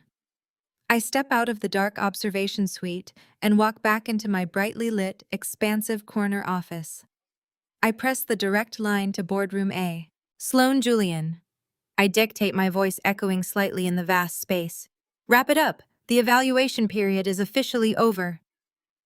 Within 2 minutes, the heavy oak double doors swing open. My two junior partners step into my office, their expressions sharp and entirely professional. They take their seats in the leather chairs across from my mahogany desk, opening their thick presentation portfolios. "Officially deny the funding request." I instruct them, my tone completely devoid of emotion. "Draft the formal rejection letter citing his gross financial mismanagement, inverted acquisition costs, and active legal liabilities. Send it to his registered corporate email address at exactly 8 o'clock on Thanksgiving morning." I want his phone buzzing with our total rejection while he is carving the turkey. Sloan nods, her expensive fountain pen gliding smoothly across her legal pad. "Consider it done, Kendra. What about the fraud exposure we uncovered during the audit?" "We escalate it," I reply, leaning back in my ergonomic chair. "Julian, I want you to compile a comprehensive, highly encrypted digital dossier. I need the routing numbers for the $300,000 secondary mortgage my father secretly placed on the Elm Street property. I need the liquidation receipts for my mother's Georgia State teacher's retirement account. And most importantly, I need the direct transfer logs showing exactly how those specific untaxed funds were routed directly into a shell company controlled by a man with active warrants for wire fraud. Julian's eyes widen slightly at the sheer scale of the domestic embezzlement, but he does not hesitate. I will have the forensic trace completed and verified by the end of the day. Once it is compiled, you are going to schedule an anonymous tip-off to the Securities and Exchange Commission and the IRS. I dictate locking eyes with my partners, flag the transaction as a high-priority embezzlement risk involving a registered religious nonprofit and an unlicensed crypto exchange. Let the federal investigators track the stolen church funds and the pension liquidation. That is not Vanguard's problem. Our problem is the presentation. I stand up, resting my palms flat on the surface of my desk. I want physical copies of absolutely everything. Every bank statement, every forged ledger, every active warrant out of Fulton County.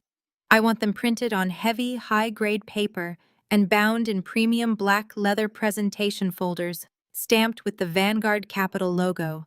Mr. Blackwood requested a multi-million-dollar business discussion. We are going to give him the exact pitch he asked for, complete with visual aids. The next 3 weeks pass with agonizing slowness, but I use the time to perfectly calibrate my execution. I operate in total silence. I do not respond to any further text messages from Jasmine detailing her elaborate catered holiday menu. I completely ignore my mother's daily, increasingly frantic voicemails begging me to reconsider my travel plans and stay home. I block my father's cell phone number entirely. I require absolute, uninterrupted silence to maintain my focus. I spend my evenings reviewing the financial dossiers Julian compiled. The sheer scale of my parents' financial suicide is breathtaking. They literally signed away the roof over their heads and their only source of retirement income to fund a phantom company that Connor uses to lease sports cars and buy expensive dinners. They traded generational stability for the aesthetic of a successful white son-in-law. They sacrificed the house my grandfather built with his bare hands just to maintain an illusion. Thanksgiving Day finally arrives. The sky over Atlanta is a brilliant cloudless blue, the air crisp and biting. I do not drive myself. I hire a private armored executive car service. I want to be completely unburdened by logistics, traffic, or parking. I sit in the cavernous, quiet back seat of the black SUV, watching the familiar suburban sprawl of my childhood neighborhood roll past the dark-tinted windows. We pull into the sprawling, heavily manicured subdivision where Jasmine and Connor currently rent their 6-bedroom luxury home. It is exactly the kind of neighborhood my father idolizes: gated, quiet, and aggressively affluent. The massive circular driveway is already packed with high-end vehicles. My parents' leased Buick is parked near the front portico. Several other luxury SUVs indicate that Connor's extended family and a few select church elders have indeed arrived to witness my brother-in-law's supposed financial triumph. The chauffeur puts the heavy SUV in park, turns off the ignition, and rounds the vehicle to open my door. I step out onto the immaculate cobblestone driveway. I am not wearing the muted, conservative colors my mother always forced me into for holiday photos. I am not wearing the sensible, invisible sweaters that made it easy for my father to ignore me at his dinner table. I am wearing a blood-red, custom-tailored Alexander McQueen suit. The cut is incredibly sharp, unforgiving, and explicitly powerful. My stilettos click against the paving stones with a rhythmic, lethal precision. I carry a single thick black leather portfolio firmly under my arm. The silver Vanguard Capital logo catches the late November sunlight, gleaming like a drawn weapon. I walk up the wide brick pathway toward the massive decorative double front doors. I can hear the muffled sounds of laughter, the clinking of crystal wine glasses, and smooth jazz drifting through the expensive floor-to-ceiling windows. It sounds exactly like a celebration. It sounds like a victory lap for a family that genuinely believes they have finally secured their place among the elite. I do not knock on the door. I reach out, turn the heavy polished brass handle, and push the door wide open. I am not here to eat. I am here to execute. The heavy oak double doors of my parents' sprawling suburban estate swing inward with a solid echoing thud that cuts straight through the festive holiday chatter. The sudden silence in the grand foyer is absolute and immediate. I step over the threshold, letting the heavy door click shut behind me, instantly evaporating the warm holiday atmosphere and replacing it with a thick, suffocating tension. I scan the room with clinical precision. Jasmine has completely taken over the space, directing a panicked catering staff and rearranging my mother's expensive centerpieces, treating our parents' actual home with the exact same entitled, domineering arrogance she displays at her own rented property. She is standing near the base of the grand sweeping staircase, wearing a beige cashmere dress that screams suburban purity, clutching a crystal champagne flute as if it is a royal scepter. The house is packed to the absolute brim. The guest list is a meticulously curated audience designed specifically to worship at the altar of my father and his golden son-in-law. I see my aunts, uncles, and cousins huddled near the roaring stone fireplace. I see the most prominent wealthy members of my father's congregation, including Deacon Miller and Deacon Hayes, balancing delicate appetizers on fine porcelain plates. And then standing in the far corner near the marble wet bar, I spot her. Aunt Vivian. She is wearing a sharp emerald green pantsuit holding a heavy tumbler of straight bourbon, looking completely out of place among the pious whispering church crowd. She catches my eye over the rim of her glass, raises it a fraction of an inch, and gives me a slow, deliberate wink. The cavalry has officially arrived. I do not walk into this hostile territory alone. Flanking me on either side are Marcus and Vance. They are two highly trained former military private security contractors I retained specifically for high-risk corporate acquisitions and hostile takeovers. They are both well over 6 feet tall, built like solid bank vaults, and wearing immaculate dark-tailored suits with discreet earpieces. They step into the foyer right behind me, their expressions completely unreadable, their cold eyes scanning the room with professional predatory efficiency. Jasmine recovers from her initial shock. She practically sprints across the marble foyer, her heels clicking frantically against the stone. She stops a few feet away from me, her eyes darting between my custom-tailored blood-red Alexander McQueen suit and the two massive men standing silently at my shoulders. "What is this, Kendra?" Jasmine hisses, keeping her voice low and furious to avoid alerting the church elders hovering in the next room. "You bring hired muscle to a family Thanksgiving dinner. They are not hired muscle." "Jasmine," I reply, my voice perfectly serene and carrying clearly across the silent room. "They are my dates. I could not decide between the two of them, so I simply brought both." Jasmine lets out a sharp, derisive scoff, rolling her eyes dramatically. She turns her head and whispers loudly to our cousin Vanessa, ensuring her voice projects enough for the surrounding guests to hear. Look at this total desperation. She actually has to pay men by the hour just to show up to a holiday dinner, so she does not look like a complete bitter, lonely failure. Before I can respond to her pathetic attempt at an insult, Connor steps out from the main living room. A smug, arrogant grin is plastered across his face. He is wearing a tailored navy blazer over a crisp white shirt, fully playing the part of the triumphant visionary CEO. He looks at me, then down at the thick black leather portfolio tucked firmly under my arm. The silver Vanguard Capital logo catches the light from the chandelier. His eyes light up with pure, unadulterated greed. He completely ignores my security detail, assuming they are just eccentric rich woman accessories. He genuinely believes that portfolio contains a multi-million-dollar term sheet. He thinks I am here to rescue him from his impending federal indictment. "We will set a plate for you," Kendra Connor announces loudly, projecting his voice so the church deacons can hear his magnanimous tone. "Business first, though. I am really looking forward to showing you the future of logistics. Bring your checkbook." We migrate into the formal dining room. The table is obscenely large, draped in pristine white linen and loaded with an extravagant catered feast. I look at the towering silver platters of food, the imported wine, and the lavish floral arrangements, and a wave of pure disgust washes over me. I know for an absolute documented fact that this entire display of wealth was funded by stolen pension money and a fraudulent second mortgage. My parents literally mortgaged their future to buy this fleeting illusion of success. I take a seat near the center of the long table. I place the black leather portfolio flat on the table, right next to my plate. Marcus and Vance do not sit. They stand silently at the far edges of the room, their arms crossed, looking like gargoyles guarding a vault. Their looming presence makes everyone at the table deeply uncomfortable, which is exactly the point. Aunt Vivian takes the seat directly across from me, a knowing, predatory smile playing on her lips as she watches the chaos unfold. My father, Reverend Thomas Adams, takes his rightful place at the absolute head of the table.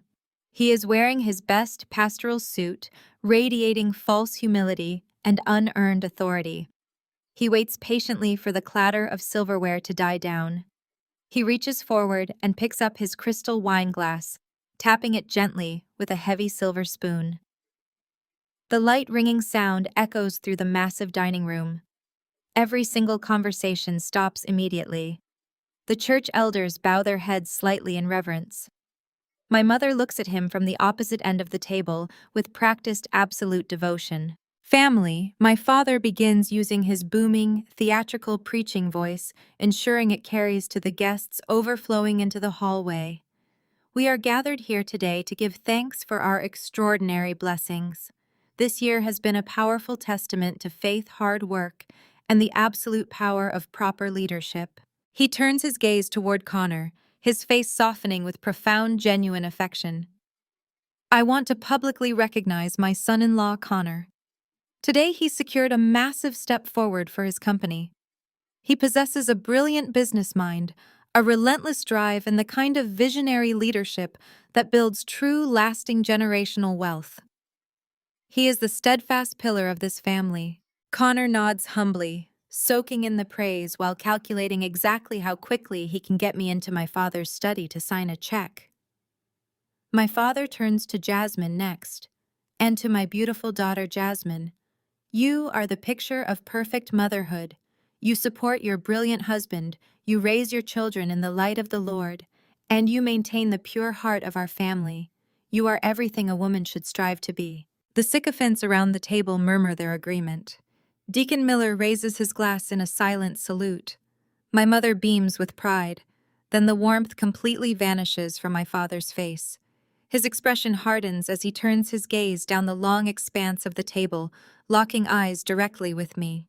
He sees the aggressive red suit. He sees the towering security guards. He sees a threat to his absolute patriarchal control, and he decides to put me in my place in front of his entire congregation. And finally, my father says, his voice dripping with condescension and heavy pastoral pity, "Let us pray for Kendra. Let us pray that the Lord grants her some much-needed perspective, because despite her financial blessings, and despite the fancy clothes she wears, she still has not learned the most fundamental truth of life." He pauses for dramatic effect, ensuring every single guest is hanging on his words.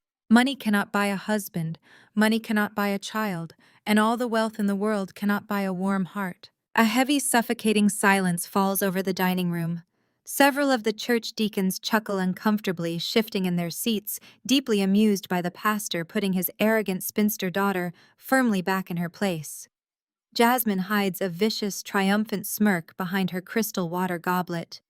Connor looks at me with absolute pity, thinking my ego has just been crushed right before he asks me for millions of dollars.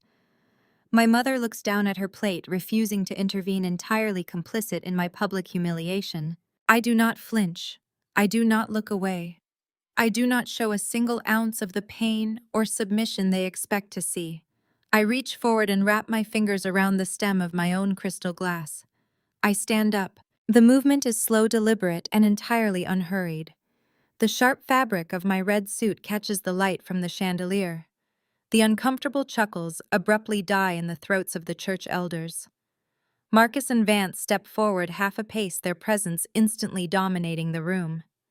I raise my glass in the air, mirroring my father's exact posture, but my expression is entirely devoid of warmth.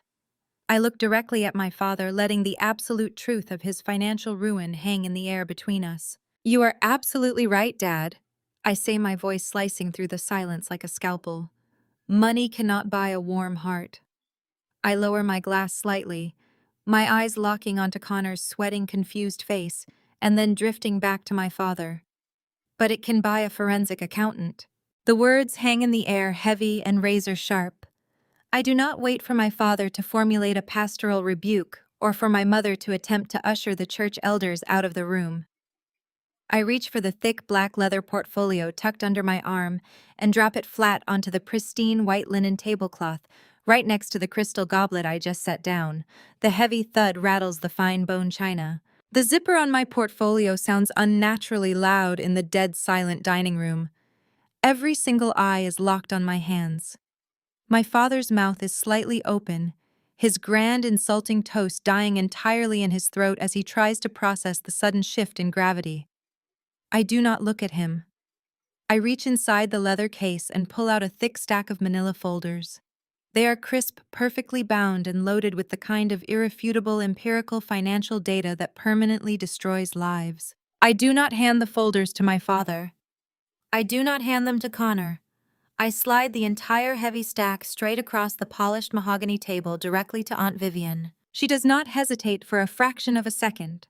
Aunt Vivian has waited 15 long, bitter years for this exact moment of family reckoning.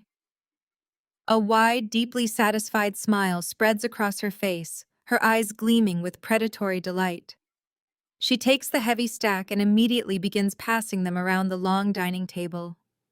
She deals them out like a deck of playing cards, sliding a copy to Deacon Miller, to Deacon Hayes, to my Uncle James, to my mother, and finally sliding one directly in front of Connor's plate of meticulously carved turkey. The room fills with the dry, terrifying rustle of heavy cardstock paper. Deacon Miller frowns, pulling his reading glasses from his breast pocket to examine the cover. Connor looks down at the folder resting next to his plate. He sees the silver-embossed Vanguard Capital logo shining under the warm light of the crystal chandelier. The arrogant, triumphant smirk he wore just seconds ago instantly vanishes. It is replaced by a look of sheer, unadulterated terror. He looks up at me, his eyes wide and panicked, as his brain desperately tries to connect the dots between the ruthless private equity firm he begged for money yesterday and his sister-in-law standing in a blood-red suit today. I do not let him speak. I do not give him the oxygen to formulate a lie or a charming excuse. I look at my smug white brother-in-law, letting all the years of his condescending lectures and unearned confidence fuel my absolute authority. Connor, I say, my voice echoing off the high ceilings with cold surgical precision. Your logistics startup did not get the $5 million bridge loan you promised everyone in this room. Your funding request was officially and permanently denied. I watch the muscles in his neck spasm. A thick bead of sweat immediately breaks out along his hairline. He opens his mouth, but no sound comes out. You thought you were pitching to anonymous executives. I continue, taking a slow step away from the table, commanding the full, undivided attention of every single person in the room. But you were not. I am a senior partner at Vanguard Capital. I am the lead investor you lied to. I sat right behind the one-way glass in the observation suite yesterday afternoon. I watched you sweat. I watched you stumble over basic profit margins. I watched my junior partners tear your fraudulent business model apart, while you desperately tried to justify your inverted acquisition costs and your leased luxury office space. The silence in the dining room is absolute and suffocating. Nobody is eating. Nobody is breathing. My mother is staring at me as if I have grown a second head, her hands trembling violently in her lap. My father is staring down at the open folder in front of him, his eyes darting frantically across the printed financial ledgers, the burn rate charts, and the irrefutable proof of total corporate failure. I take a deep breath, letting the weight of my position crush the remaining air out of Connor's lungs. Your company is completely bankrupt, Connor, I state, stripping away the final layer of his illusion. You have exactly 0 viable products. You have 0 sustainable revenue. And as of 8 o'clock this morning, because of the forensic audit my firm conducted, You are actively under investigation by the Securities and Exchange Commission for federal wire fraud. I included copies of the SEC tip-off confirmations in your folders. You can turn to page 4. The dining room completely explodes. It is a sudden cacophony of sharp, visceral gasps. Deacon Hayes drops his linen napkin onto his lap, his mouth hanging open in sheer shock as he stares at the SEC letterhead printed clearly on page 4. Aunt Vivian is leaning back in her chair, casually sipping her straight bourbon, watching the absolute destruction of my father's golden child, with profound satisfaction. Connor goes ghost pale. The remaining color drains completely from his face, leaving his skin a sickly ashen gray. His hands begin to violently shake. He loses his grip on his heavy silver fork. It slips through his sweating fingers and drops. It clatters loudly against his fine bone china plate, the sharp metallic sound piercing right through the shocked murmurs of the congregation members. He slumps back in his chair looking physically ill, completely stripped of his unearned confidence and his borrowed credibility.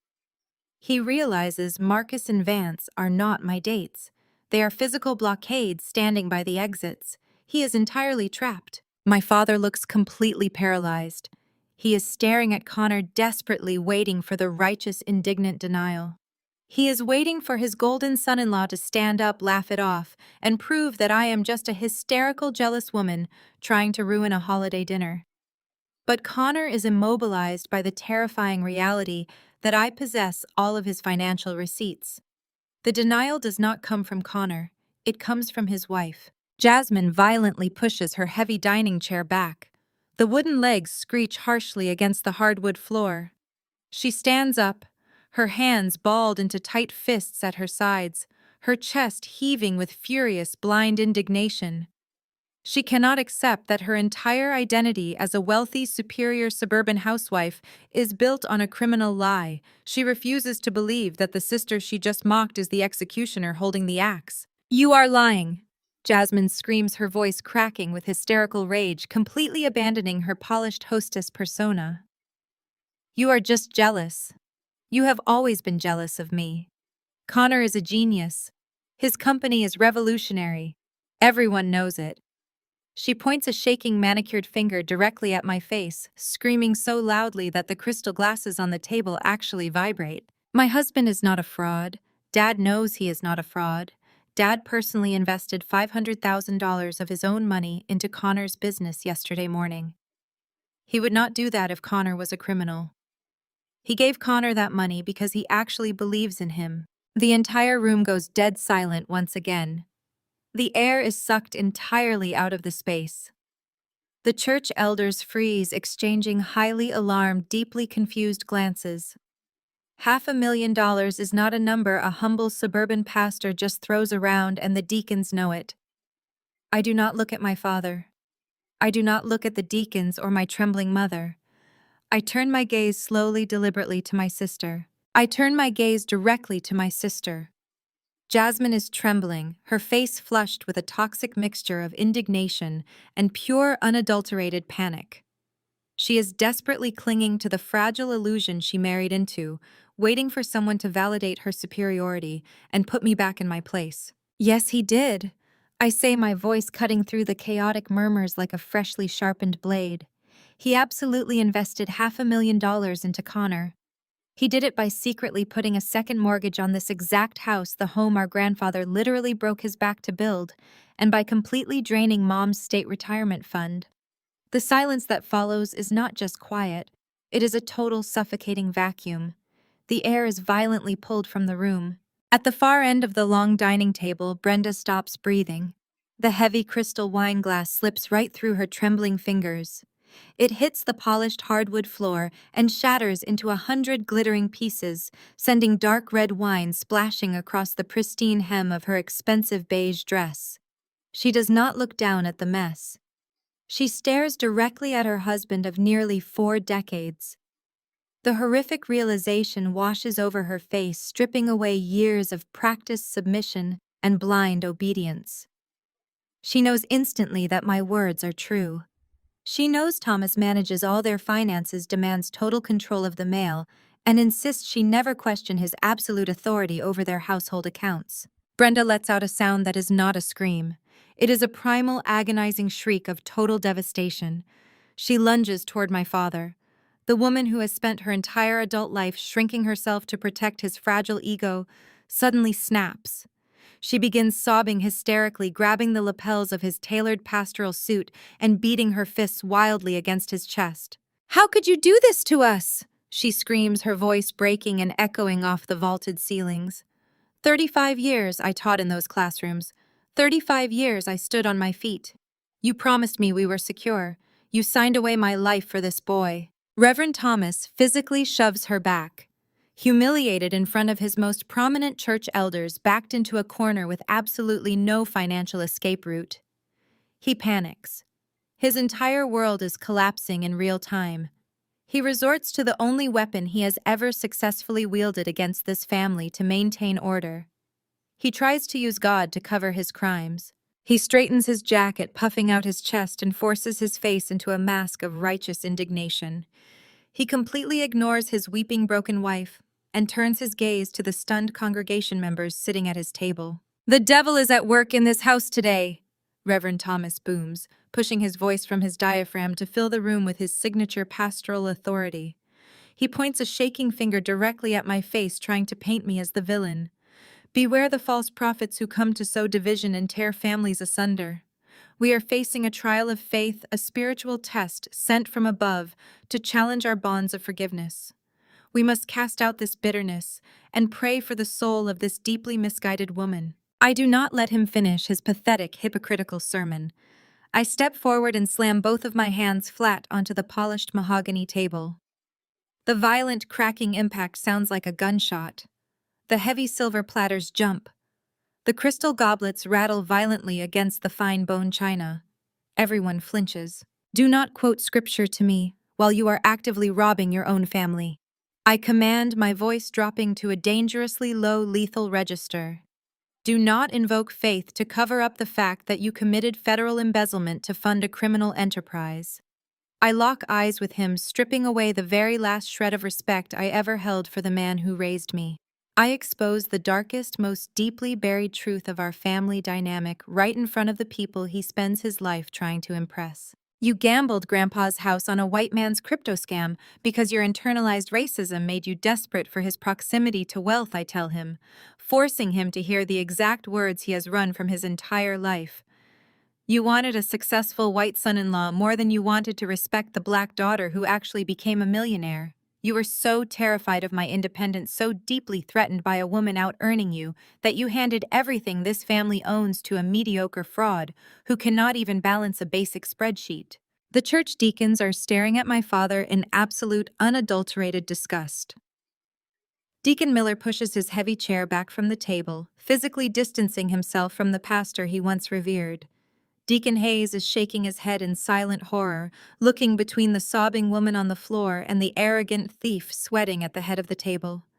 Aunt Vivian is sitting perfectly still, taking a slow sip of her bourbon, nodding in grim, silent agreement. The grand, pristine illusion of the perfect Addams family is completely and permanently annihilated. There is no coming back from this exposure. In the heavy, ringing silence of the dining room, a new sound begins to emerge. It starts as a faint, high-pitched wail in the distance. It pierces through the crisp autumn air, echoing across the manicured suburban lawns of the gated community. The sound rapidly gets louder, multiplying as it draws closer. Sirens. Multiple sirens. Connor freezes. His eyes dart wildly toward the massive front windows. The remaining blood completely drains from his face. He looks back at the thick Vanguard Capital folders sitting on the table, reading the SEC tip-off confirmations printed clearly on the pages. He looks up at my cold, impassive expression. The terrifying reality of what I meant by a forensic accountant finally clicks in his primitive brain. He realizes I did not just bring receipts to a family holiday dinner. I brought the federal government. Connor scrambles backward. His dining chair tips over, crashing loudly onto the hardwood floor. He abandons his wife. He abandons the father-in-law who just ruined his own life to save him. Connor bolts toward the heavy glass doors at the back of the dining room, completely blinded by panic, desperate to escape into the backyard before the authorities secure the perimeter. He does not make it 3 steps. Marcus and Vance move with terrifying fluid speed. My 2 security contractors step effortlessly into his path, forming an impenetrable wall of solid muscle and dark suits directly in front of the exit. Vance crosses his massive arms over his chest, looking down at Connor with a look of mild professional amusement. Connor slams to a halt, panting heavily, realizing he is completely trapped inside the slaughterhouse of his own making. "Who called the cops?" Jasmine shrieks, her voice cracking into a hysterical, jagged pitch. Her hands tear at her own perfectly styled hair as the wailing sirens suddenly cut off right outside our front door. Fierce strobing flashes of blue and red light violently illuminate the dining room, casting harsh spinning shadows against the expensive wallpaper. The heavy authoritative pounding of police batons striking the solid oak of the front door echoes through the grand foyer. The heavy oak front door swings inward with immense force, propelled by 2 uniformed Fulton County police officers. Right behind them step 2 federal agents in sharp, plain clothes, their badges clearly visible on their belts. They do not pause to admire the grand foyer or acknowledge the terrified church elders huddled in the corners. They march directly into the formal dining room with absolute uncompromising authority. Connor Blackwood, the lead agent, announces, his voice completely stripping away the last remaining shreds of the Thanksgiving dinner atmosphere. "You are under arrest." Connor violently flinches as the officers grab his arms, twisting them securely behind his back. The sharp metallic click of the steel handcuffs locking around his wrists is the loudest sound in the room. He does not look like a visionary CEO. He looks like a terrified, pathetic little boy. He begins to whimper, his knees buckling slightly, forcing the officers to physically hold him upright. "You are being charged with multiple counts of federal wire fraud conspiracy to commit fraud and elder financial abuse." The agent continues, ensuring he speaks loudly enough for every single member of my father's congregation to hear. "You have the right to remain silent. I highly suggest you use it." Jasmine completely shatters. The polished, superior suburban housewife persona she has weaponized against me for a decade instantly disintegrates. She lets out a guttural, agonizing scream and drops heavily to her knees on the expensive Persian rug. She claws frantically at the beige cashmere of her dress, sobbing uncontrollably. "You are making a mistake," Jasmine wails, tears streaking her perfectly applied makeup. "He is a genius. He is building a company. You cannot take him. We have a country club membership. We are good people." Nobody helps her up. The church deacons are already edging toward the front door, desperate to distance themselves from the catastrophic disgrace of the pastor's family. My mother is still frozen on the floor, staring blankly at the wall, completely paralyzed by the reality of her drained pension and the impending loss of her home. My father stands utterly motionless at the head of the table, his mouth open, watching his entire legacy, his reputation, and his financial security get dragged out the front door in handcuffs. I do not stay to watch them cry. I have seen exactly what I came to see. I turn to my right. "Marcus Vance," I dictate softly. "The evaluation is complete. We are leaving." My security team effortlessly clears a path through the chaotic foyer. I walk out the front door, stepping past the flashing blue and red lights of the police cruisers, parked haphazardly on the pristine cobblestone driveway. I climb into the quiet, climate-controlled sanctuary of my armored executive SUV. I instruct the driver to take me back to the city, leaving the smoking ruins of my parents' house entirely behind me. Exactly 14 days later, I am sitting in my massive corner office on the 40th floor of the Vanguard Capitol building. The Atlanta skyline stretches out behind me, a glittering expanse of glass and steel that I fought ruthlessly to conquer. I am reviewing the final acquisition terms for a new tech portfolio when my desk intercom buzzes softly. "Ms. Adams," my receptionist. Sarah says, her voice perfectly professional but laced with a hint of cautious hesitation. "Your parents are downstairs in the lobby. They do not have an appointment, but they are insisting it is an absolute emergency. They say they are facing imminent bank foreclosure by the end of the day." "Send them up," I reply, my tone completely serene. 5 minutes later, the heavy glass doors of my office slide open. Reverend Thomas and Brenda step onto the thick carpet. They are completely unrecognizable from the arrogant, judgmental people who sat at the head of the Thanksgiving table 2 weeks ago. My mother looks like she has aged 10 years. Her hair is unstyled, her eyes are red and swollen, and she is clutching a worn leather handbag against her chest like a shield. My father has lost every single ounce of his booming pastoral superiority. His shoulders are slumped, his suit looks slightly wrinkled, and he cannot bring himself to make direct eye contact with me. The bank has initiated the final foreclosure proceedings on the Elm Street house. My father begins, his voice trembling, stripped of all its theatrical bravado. They are taking the property. They are taking everything. The church board asked for my immediate resignation. We have absolutely nothing left, Kendra. Connor lost all of it. I sit back in my ergonomic leather chair, crossing my arms, letting him speak into the vast, quiet space of my office. Kendra, please, my father begs, tears actually welling in his eyes as he steps closer to my mahogany desk. You have to pay off the second mortgage. You have to write a check to save the house. It is your grandfather's legacy. He built that house with his bare hands. You are the only one in this family who has the money to save us. You cannot let them throw your own mother and father out onto the street. We are your family. I look at them. I do not see my parents. I see two strangers who happily sacrificed my mental health, my self-esteem, and my grandfather's hard-earned legacy to fund the fraudulent delusions of a man they preferred simply because he fit their aesthetic ideal. I reach forward and slowly open the top drawer of my desk. I do not pull out a checkbook. I pull out a single printed piece of paper. I slide the paper across the smooth, polished wood of my desk. It stops right at the edge, directly in front of my father's trembling hands. He looks down at it, his brow furrowing in confusion. That is a hotel reservation receipt from July, I state, keeping my voice absolutely steady and completely devoid of emotion. It is the booking confirmation for the annual family retreat to Hilton Head. The retreat where you rented a massive 6-bedroom oceanfront estate for yourselves, for Jasmine, for Connor, and for their children. My mother lets out a quiet, choked sob, covering her mouth with her hand as she realizes exactly what document they are looking at. I called you that week in July. I continue, locking eyes with my father. I asked what time I should drive down to join the family for the weekend. And do you remember what you told me, Dad? Do you remember the exact words you used when you uninvited your own daughter from a family vacation so you could cater exclusively to Connor? My father swallows hard, his face turning a sickly shade of pale. You told me you looked at the floor plan and had to make some difficult decisions. I say, throwing his exact callous phrasing right back into his face with lethal precision. I am sorry, Dad. I looked at my financial portfolio this morning and I had to make some difficult decisions. There just is not enough space in my budget for you. Brenda lets out a loud, agonizing wail, screaming my name, begging me to reconsider, pleading for mercy she never once showed me.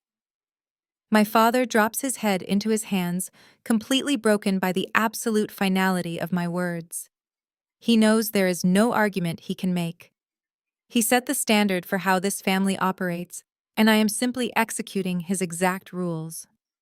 I reach under the lip of my desk and press the silent security button. Within seconds, the glass doors slide open again. Two uniformed building security guards step into the office, standing respectfully but firmly behind my weeping parents. Please escort my guest to the lobby. I instruct the guards, my voice projecting total, unshakable calm. They will not be returning to this floor. My mother reaches out desperately, trying to grab the edge of my desk, but the guards step forward gently but firmly, taking her by the arm. My father does not fight. He turns around slowly, carrying the crushing, irreversible weight of his own terrible choices, and shuffles out the door. I watch the glass doors slide shut behind them. The office falls completely silent. I sit in the quiet room, waiting for the guilt to hit me. I wait for the familiar, heavy sorrow of family obligation to settle into my chest, but it never comes. I do not feel sad. I do not feel bitter. I do not feel the crushing anxiety that defined my entire childhood. I feel absolutely nothing but pure, unadulterated peace. I stand up from my desk and walk over to the towering floor-to-ceiling windows. I look out over the sprawling Atlanta skyline. The city pulses with energy, and for the first time in my life, I know that my place in it is entirely secure. I built my empire with my own hands, my own intellect, and my own relentless drive. Nobody handed it to me, and nobody is going to take it away. My personal cell phone buzzes on the desk. I walk back over and pick it up. The screen illuminates with a new text message from Aunt Vivian. The turkey is in the oven. Vivian texts attaching a picture of a massive, perfectly roasted bird sitting on her kitchen counter. The good bourbon is already poured. The cousins are setting the table. Bring your appetite, Kendra. See you at 6. I smile, a genuine warm expression that reaches all the way to my eyes. I type a quick confirmation and slide the phone into the pocket of my tailored blazer. I grab my heavy winter coat from the rack near the door. For 30 years, my parents made sure I knew I was the black sheep of the Addams family. They made sure I felt isolated, defective, and entirely unworthy of their conditional love. But looking out at the city I conquered, I realized the absolute truth. Being the black sheep never meant I was defective. It simply meant I was the only one in the entire family brave enough to step out of the slaughterhouse. I walk out of my corner office, turning off the lights with a soft click. I pull the heavy glass door shut behind me, listening to the solid, reassuring sound of the lock engaging. I am finally completely free from their judgment, their lies, and their relentless demands. I walk toward the elevators, heading to a holiday dinner with the family members who actually love me. I take a deep breath of the quiet, conditioned air. I finally have all the room I need. The greatest lesson from this story is that shared DNA does not automatically equal true family. For years, Kendra was conditioned to believe her worth was tied to the approval of people who secretly viewed her as inferior. But she learned that true power comes from financial independence, unshakable boundaries, and refusing to fund your own disrespect. You do not have to set yourself on fire to keep toxic relatives warm. Walking away from a toxic dynamic is not a failure. It is the ultimate victory. Please share your experiences with establishing firm boundaries in the comments section down below.